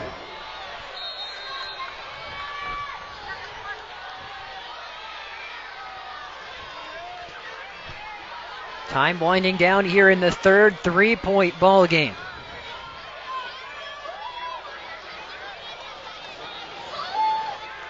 Urban again, the sophomore, saying I'll do it myself right now. Yeah, he's doing a real nice job of just finding the crease in the defense. These are timing plays, so it takes a second, 2 seconds for these blocks to develop or get set up, and if they don't happen, Urban can always hand the ball off earlier in the play. TJ Urban doing a real nice job surveying, taking what the defense gives him.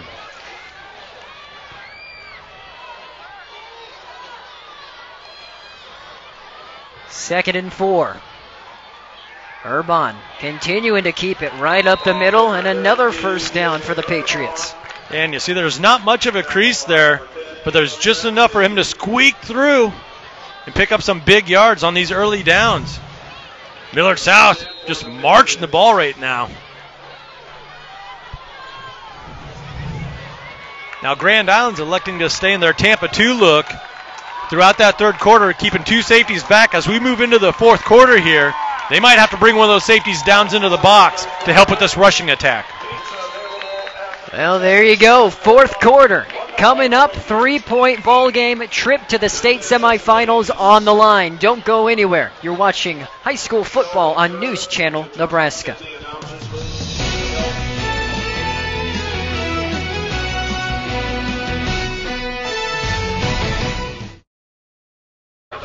"12 minutes to go, 3-point game here in Omaha at Buell Stadium." Brandon Axman, Andy Klassen with you.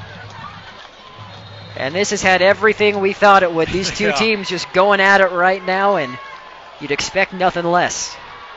Yeah, you really wouldn't. Millard South has really got things churning, especially with the quarterback running the football. Urban doing a real nice job finding the crease up front.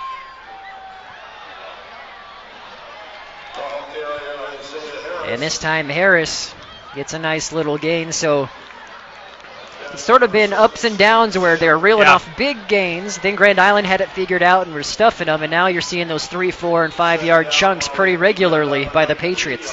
Yeah, you really are. I kind of chuckled in pregame when he asked Coach Means about Harris, and he goes, he's fast. Well, you saw it right there. That looked like a play that was going to amount a half yard, maybe a 1-yard gain. He was able to pick up 3 with virtually no room to run.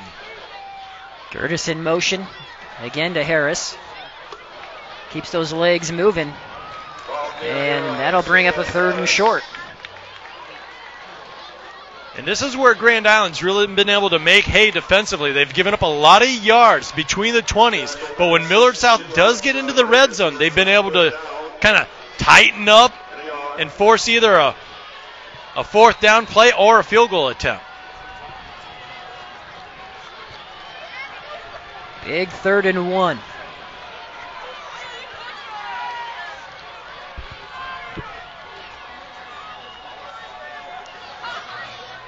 There's Harris again, squeaking through the middle. Isaiah Harris rumbles in from 14 yards out. And it's back to a 2-possession ball game.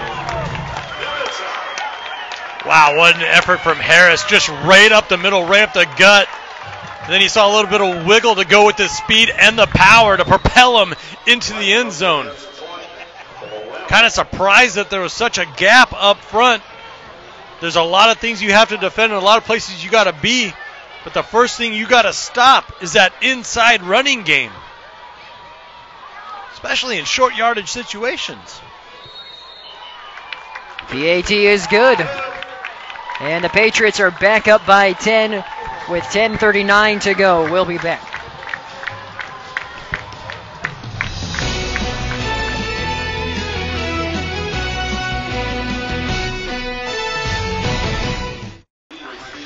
Welcome back here to Buell Stadium. Brandon Axman, Andy Klassen with you. Like to remind you that Fireplace Stone and Patio is a proud supporter of area athletes Warm up after the game with Heatolator Inserts, the #1 preferred brand. Beautiful warmth awaits at Fireplace, Stone and Patio. Inspired living inside and out.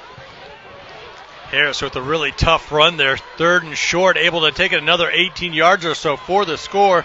Good for his 20th rushing touchdown of the season. Not a bad stat.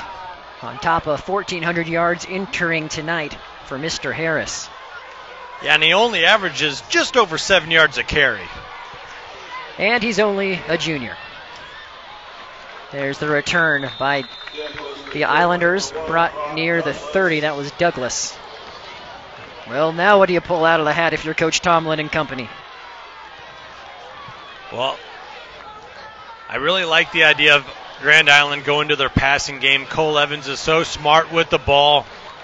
Wouldn't mind seeing them get him out on the bootleg. Just let him develop. And then if you're South, you got to be thinking, I got to be disciplined here. We just saw Grand Island with a bounce pass backwards to get behind us on the back end. They got to keep everything in front of them. They got a 2-score lead to work with. They need to protect that lead. Riley with a 6-yard pickup on 1st down. And you got to admire the discipline that the Grand Island coaching staff has. They never get away from that inside, that ISO run. Too many things are predicated off of that play. They need to keep that relevant throughout the game. Here's the option. Evans opts to keep it. Lowers the shoulder and moves the sticks. Millard South is saying it's their ball. Officials saying the whistle was blown. Yeah, and we've seen some, we've heard some late whistles. I'm not sure if I heard the whistle before this ball came out. Let's take a look here. Oh, and he was down. Yeah. No good call by the officials. Yeah, he was down, but credit Chase Pershall for getting in there and ripping that ball loose at the tail end of that play. Sykes, pick up a 4.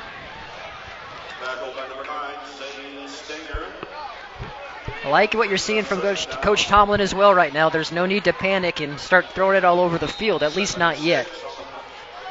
No, and we saw it at the end of the first half. Both coaching staffs had all 3 timeouts in their back pocket in the last 2 minutes. You're seeing both teams have all 3 timeouts down the stretch here with over 9 minutes, just over 9 minutes left in the 4th quarter. There you saw a 9-yard pickup by Francel. Islanders in Millard South territory. You have one-on-one coverage here on the near side of your screen. Pump fake by Evans and still forced to throw it short. And a nice little comebacker for Francel. Yeah, that was a short throw, but that was a big boy play there from Cole Evans as it was a mush rush. Millard South trying to force him into a bad decision. Cole Evans not having none of it, taking his time, surveying the field, delivering a real nice ball for a safe pickup on 1st down. Evans fakes the handoff to Francel, has Cahoy open in the flat. Carson Cahoy tackled across the 30. That's a pickup of 12. That was a real nice play design from the wide receiver's position. Both receivers at the bottom of your screen moved in. It got the flow of the defense to go in with him. Cahoy, he can change direction so fast, got to the outside to pick up the 1st down after the reception. There's Francel, hard run up the middle. This Islander offense, you're starting to feel it get its momentum going again. And I feel like that trick play kind of loosened up this Millard South defense.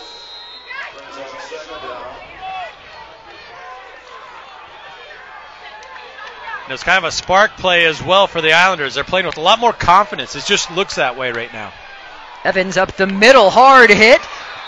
And was that ball held onto? It was caught. My goodness. Is that McKinnis? Waiting to see the number for sure. It is McKinnis, the junior cornerback. My goodness. Ooh. Hit right as the ball got there, and he held on. But as you can see, he is shaken up. Head up, legal hit there for Gertis, the free safety. But yeah, I think he knocked the wind out of McKinnis there. And McKinnis, what a job holding on to that ball. Huge play. Evans just rocketed it in there. And bang, bang. So now we see McInnes able to hop up, and I think you may be right, Andy. Yeah. Wind knocked out of you type of situation. Yeah, one of those thank goodness hold your breath type of moments. And looking at that replay, real good shot from our camera guy once again, but it looked like Gertis thought he had a play on the ball.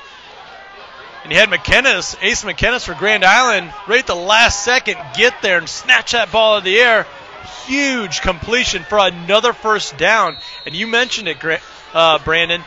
The Islander offense is clicking right now. Ball on the 11. Evans has his receiver, and it's hauled in for the score. We saw that play work against Omaha North. It works again here. Riley with the catch from 11 yards out. John Riley makes a real good adjustment while the ball's in the air. Take a look at it here on your Great Western Bank replay. Has to slow down and catch it over his opposite shoulder. That is not easy to do. Keeps his feet, strolls into the end zone. We got a ball game here tonight.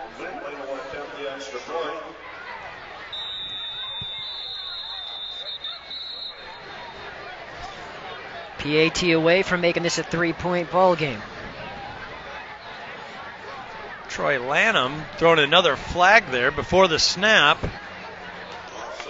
And it's going to be offsides on Millard South. And sometimes as a coach, you may be tempted to say, well, do we go for 2 here? But I don't think you want to risk it. Doesn't look like Tomlin is either. No, you don't want to. You want to. It's too big of a difference between 2 points and 4 points. So low kick by Wentling, and it's in. Well, that might loom large, picking up that 1.5 yards, 2 yards on the illegal offsides call in Millard South. All right, 3-point ball game yet again, 7:51 to go. Don't go anywhere.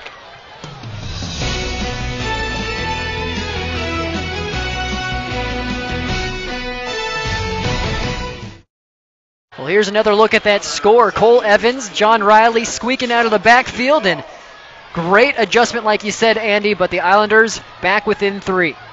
Yeah, and Zane Stinger, number 9, the outside linebacker for Millard South, really got caught in no man's land as Riley had a whole head of steam there getting to that wheel route. He knew where he wanted to get to the corner of the end zone. Cole Evans able to connect with him. Glad that you're with us here on News Channel Nebraska for this Class A playoff matchup. A trip to the semifinals on the line, but you never like to see that if you're a coaching staff, a ball getting kicked out of bounds on a kickoff. Well, and you saw what Grand Island wanted to do. They wanted to kick it away from partial. But you're right, you don't want to just give up free yardage like that throughout your special teams unit. So defense needs to come up with a couple of plays here if you're Grand Island. And I tell you what, if you're a Patriot, you're thinking to yourself, what do we got to do to get Grand Island to go away? We've been pounding the ball throughout the second half. We're running up and down on them. We're making all these things happen, but we're only winning by 3 points. Grand Island's kind of like that gnat that just won't go away. And Urban will keep it. Pickup of 5. We'd like to remind you, whether you're a weekend warrior, occasional hiker, fitness fanatic, or advanced athlete, Grand Island Physical Therapy can help you improve your skills, prevent injury, and stay healthy. They are a proud supporter of the Grand Island Islanders at Grand Island Physical Therapy.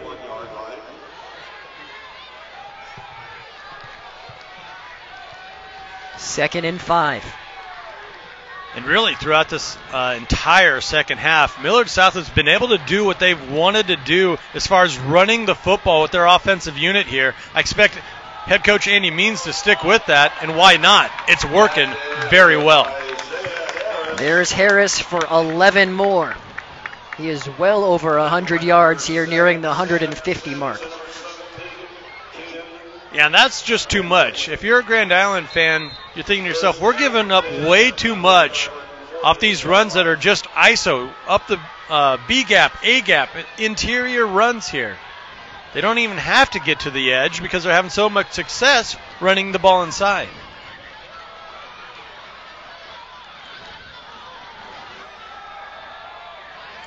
And I was even fooled for a second. I think it was Urban who ended up keeping it when it was all said and done. But you really understand what Coach Tomlin is saying when you have to be fundamentally sound against this Patriot offense.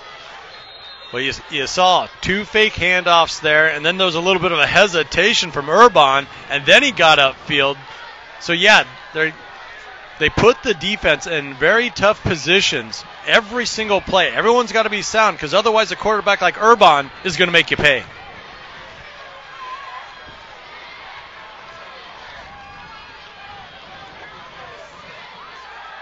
And Urban will keep it again.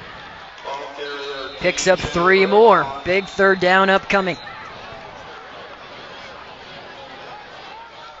Yeah, and I really like how Millard South has allowed this game to play itself out, and they've stayed with their horses here as far as Urban and Harris.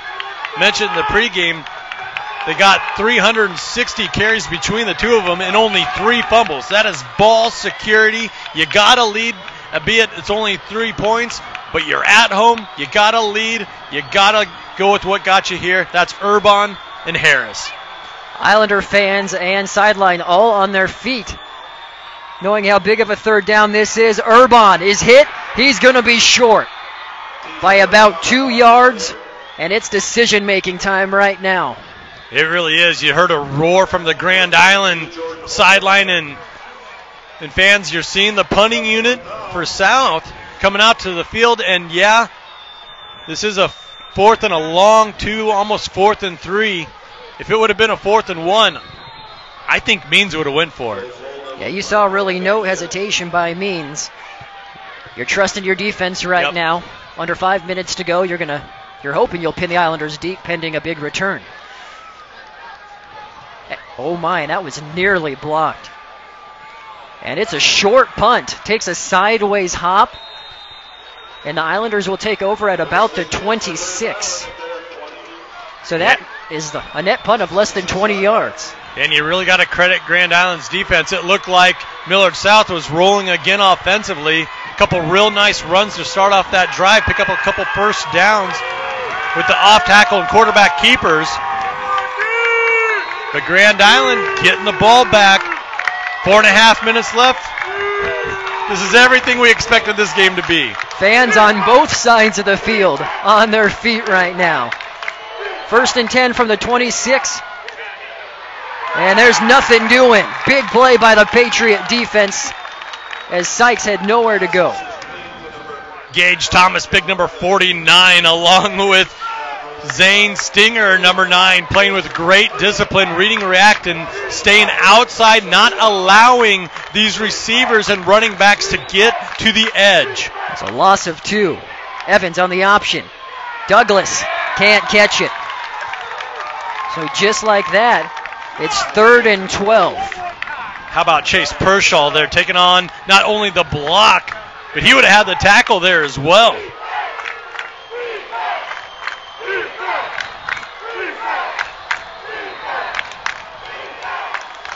And you can hear the student section and home fans here chanting defense.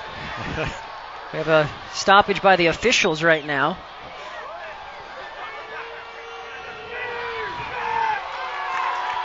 And here we go.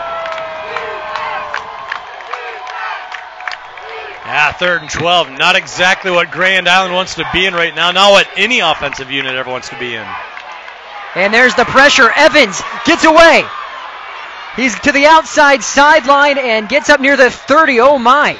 How close is he to that first down? We do have a flag. Well, let's see what this flag is all about. But yeah, Evans looked like he was going to get sacked. I don't know how he got himself out of that one.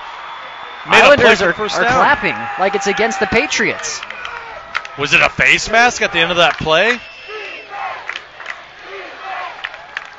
See referee there, Felix Mitchell, talking it over with his squad. What do we got?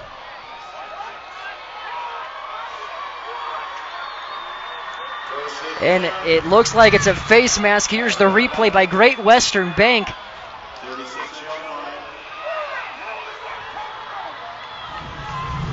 And Evans, because he got away, we have a fresh set of downs. My goodness, what a playmaker. Up the middle. No luck there once again. Millard South stuffing Sykes. Yeah, those big fellows for Millard South. They played one whale of a game throughout. really taken away a lot of what Grand Island wants to do as far as running the ball with that trap game they're so good at. Millard South playing with excellent discipline with that front four. 2nd and 10. Sykes motions across. Evans with time. Douglas up the sideline, and he had his hands in the air, and this should be a hold or pass interference against the Patriots. Yeah, either way, Brock Douglas was trying to get up the sideline there. The defender may have been partial, was impeding his progress, had his hands on him, not allowing him to break free. You see if you can see it on the right side of your screen. And that was past 5 yards down the field, clearly.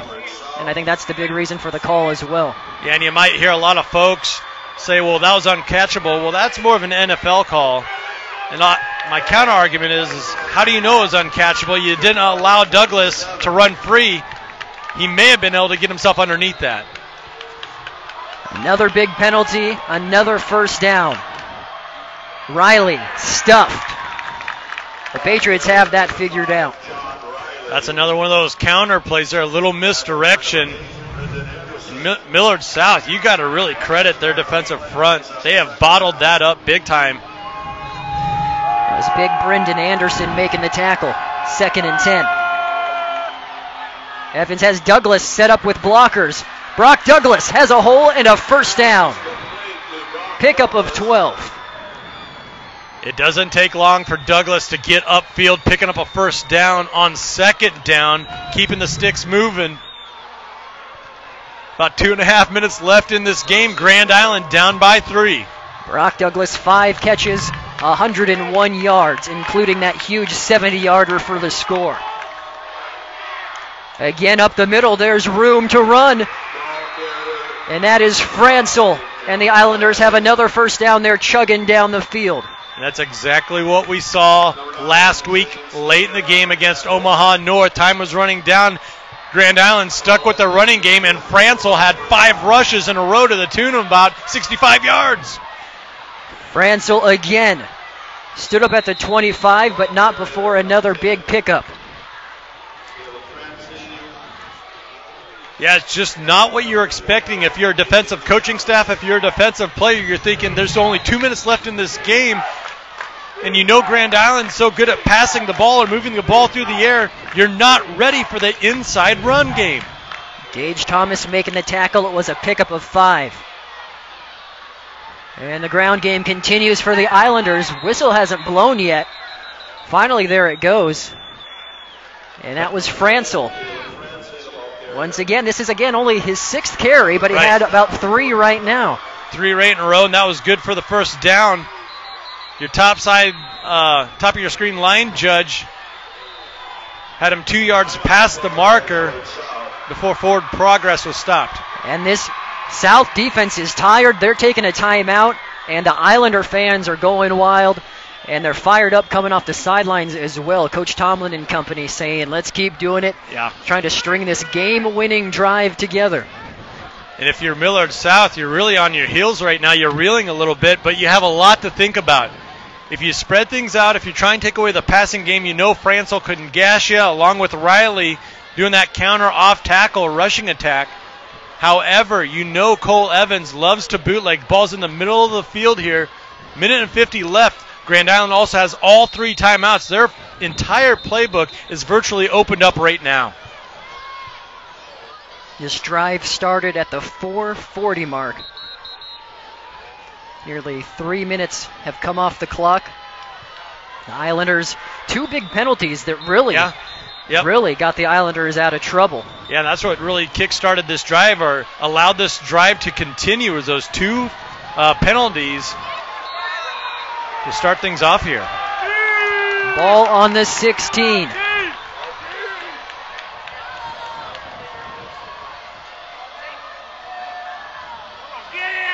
And tackled almost in the backfield. Francel is still going across the 5. Francel, are they going to give it to him? Touchdown! I can't believe what I just saw there. 16 yards, Francel. I can't believe what I just saw there. That looked like a tackle for loss. Look at this. Look at the determination. Franzel kept his feet, looked like his knee was close to down. Then he's just running through tacklers, shedding tackles left and right, and just forged himself across the goal line. What a run for Franzel, his 4th run in a row. PAT is blocked. That could be huge. Here is another look at it. I thought we had a horse collar. Franzel, knee was down. And he rumbles for 16 yards to the score. Officials didn't find that call. The Islanders take a 3-point lead.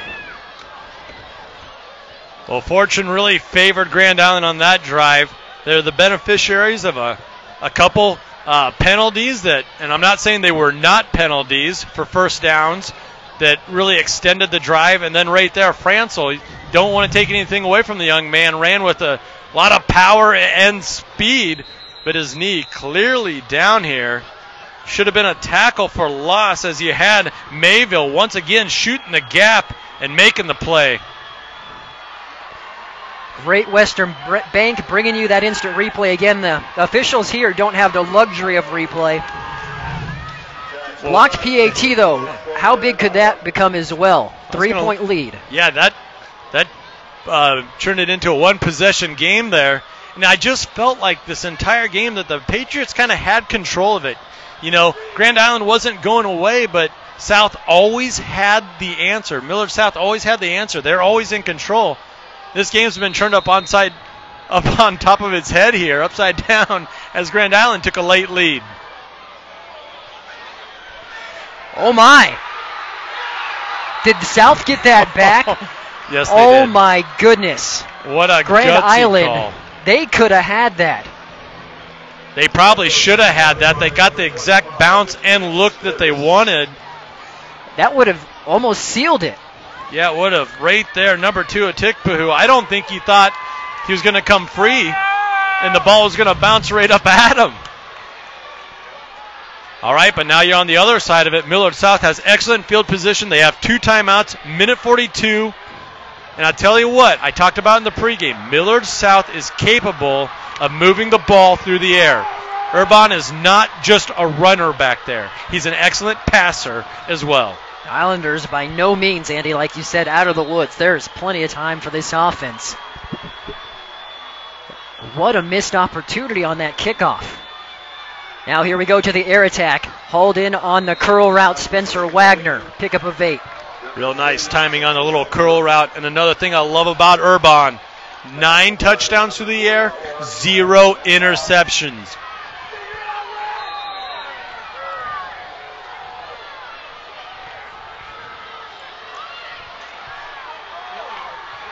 Kind of surprised the time Millard South is taking here.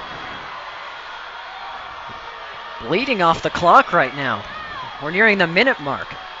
Still 2 timeouts left for the Patriots. Oh. And have literally no clue what just happened. But oh, boy. South just took a timeout. Yeah, so if you're going to take a timeout there, you want to take it with 30 additional seconds left on the clock. A little bit of a blunder here for Millard South. And I don't know how that happens, Andy.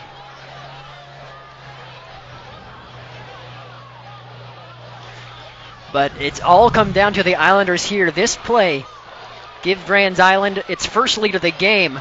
Tackle in the backfield. You see it there. Franzel's knee was down. But he takes it all the way for the 16-yard score. Yeah, and I've been calling number 52, Big Jake Mayville, the junior, time and time again. He's done a really good job getting penetration, getting into the backfield. You saw it right there. That should have been a tackle for loss. And, yeah, you mentioned it. We have the luxury of not only replay, but we get to slow it down and zoom in on it. The officials don't have that. That was a bang-bang play. Credit Franzel for making it happen, forcing the issue, and fighting his way into the end zone. Just over a minute to go. 2nd and 2.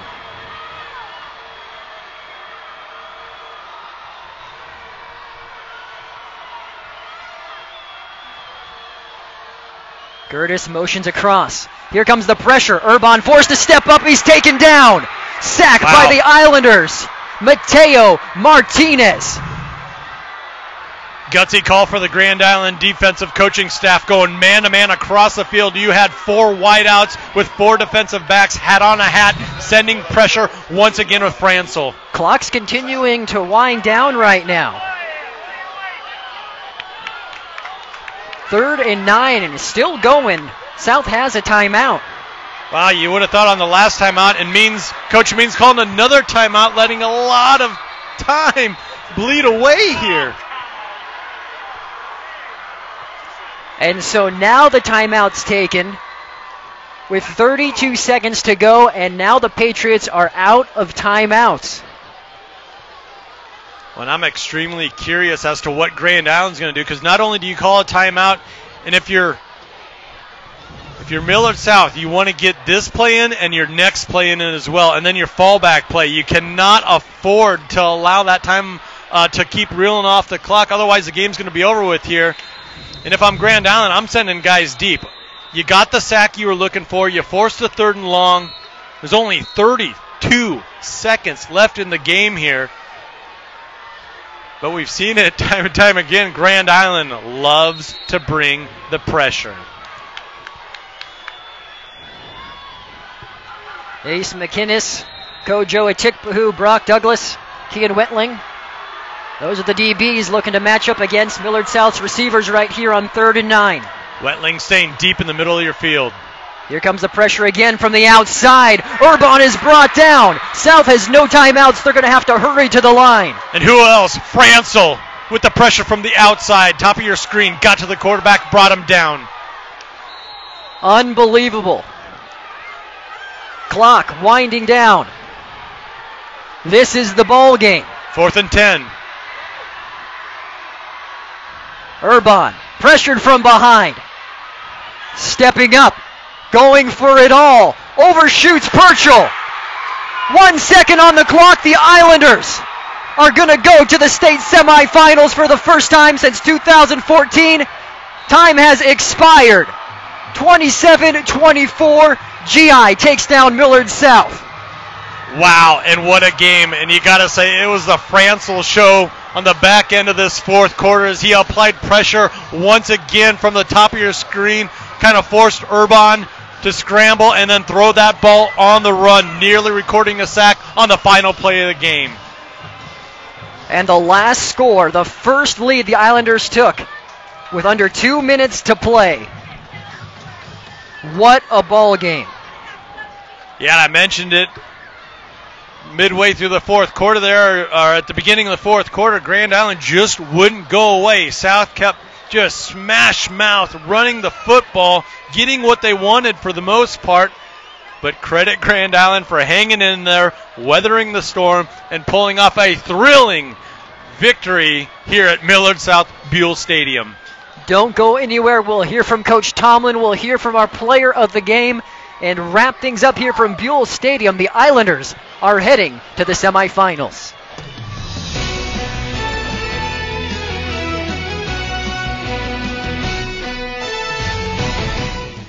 Welcome back to Buell Stadium. Grand Island in thrilling fashion defeats Millard South 27-24. They're heading back to the semifinals for the first time since 2014. Let's take a look at our top plays brought to you by Central Nebraska Orthopedics.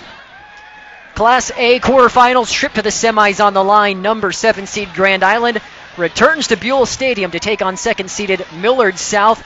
And this is how the scoring got started. TJ Urban takes it in from 12 yards out in the first quarter. Patriots up 7-0.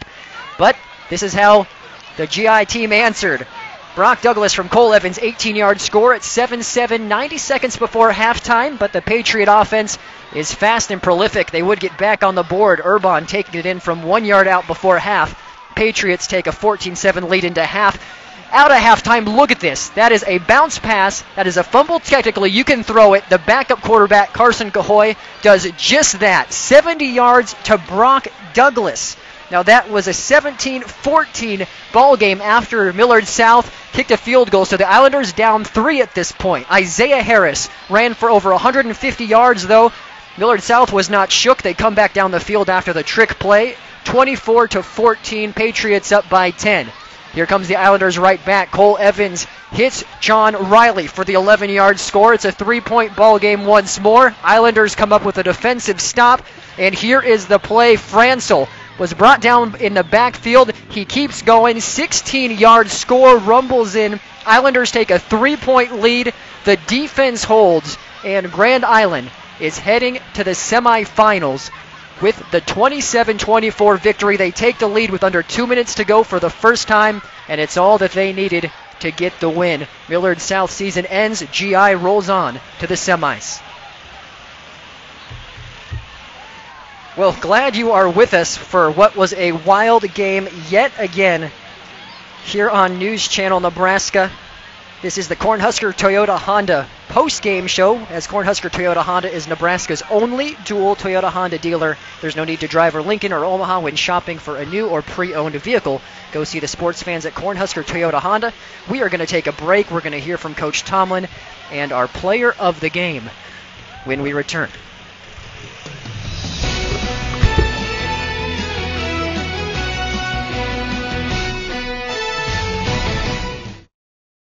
And welcome back here to Buell Stadium. 27-24 victory for Grand Island. They are heading back to the state semifinals for the first time since 2014. Head coach Jeff Tomlin with me. Coach, how does that sound? How does that feel, you guys? And the Islanders are back to the state semis. Well, it sounds great. I mean, we were praying as a coaching staff we'd get to go into work tomorrow and prepare for another team. So we're thankful and we're grateful. Our kids deserve a lot of credit. Their kids did all the work. Well, how the heck did you guys do that? I mean, we saw how you did it, but you trailed all game. You took your first lead with under 2 minutes to go, and then your defense came up big as well and held a very tough offense to ultimately seal the victory.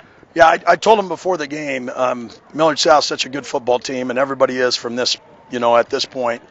We just had to get one more stop than they did and score one more point. It didn't matter about the stats, who gives up the most yards. It's points and stops. And we got one more stop.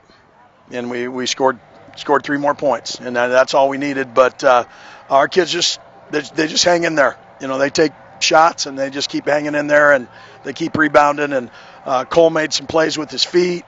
Obviously, the gadget play was huge for us. I'm just so proud of our kids. Well, and who gets credit for that gadget play?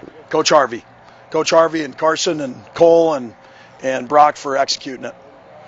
Well, Coach, congratulations on the great win as always. If you could lastly speak on our 2 players of the game. We have Mr. Cahoy and Mr. Francel we're about to touch base on, but Francel, offensively and defensively, doing quite a bit out there as well. Well, he's a workhorse for us. He's darn near he is an every down player on defense, and he carries a lot on offense, and just a really gifted player and a super clutch player.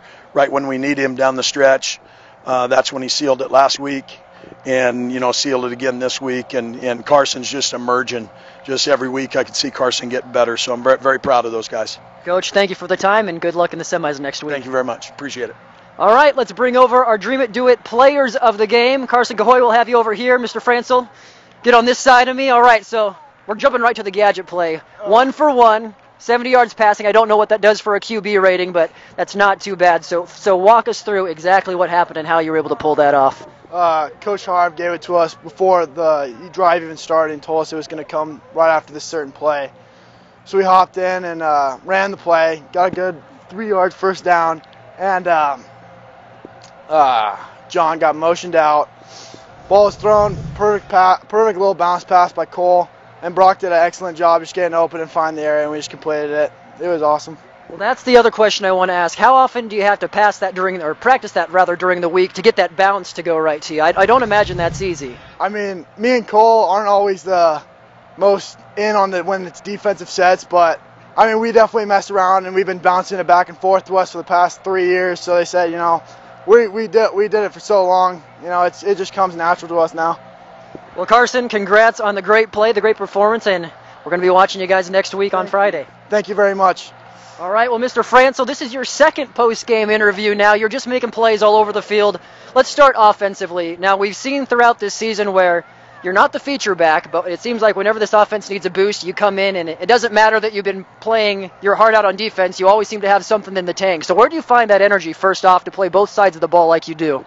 No, I don't know. I just draw it from all my teammates, Coach Tom's been saying ever since we got to the playoffs, our team's been for all my brothers, and so I just go out there and play for my brothers, and that's where I draw my energies from, is all my teammates. So we'll talk about offensively what ultimately was the game-winning play. It looked like you were tackled in the backfield, but you kept rumbling forward, and that was pure willpower on your part to take it in from 16 yards out. Yeah, I just didn't hear the whistle, so I kept running, and Timo pulled me in at the end. So, yep. Well, that is exactly what you should do. Lastly, how does it feel? Grand Island back in the semifinals. Your season continues, and you're one win away from the state championship game. Yeah, it feels great. It feels wonderful, honestly. I have no words. It's great. All right, well, I'll let you go enjoy the rest with your teammates and buddies, and congrats on another great performance. Thank you. That is Caleb Fransel, our co-player of the game. 58 yards, a touchdown, a slew of tackles defensively, and making plays all over the field. So we will actually be broadcasting and streaming this semifinal game. Grand Island will be taking on Elkhorn South or Bellevue West. Haven't quite seen the score that has come in yet, but we will be there for News Channel Nebraska, so be sure to tune in for all the action as well. This has certainly been a fun ride following the Islanders. Congratulations to Millard South as well on a great season as we're wrapping things up here from Buell Stadium. For our terrific camera crew, for our producer, director in the truck, Tyler Bursofsky, for Andy Klassen, I'm Brandon Axelman. We will see you a week from today for the Grand Island playoff game coming up next on News Channel Nebraska. Good night.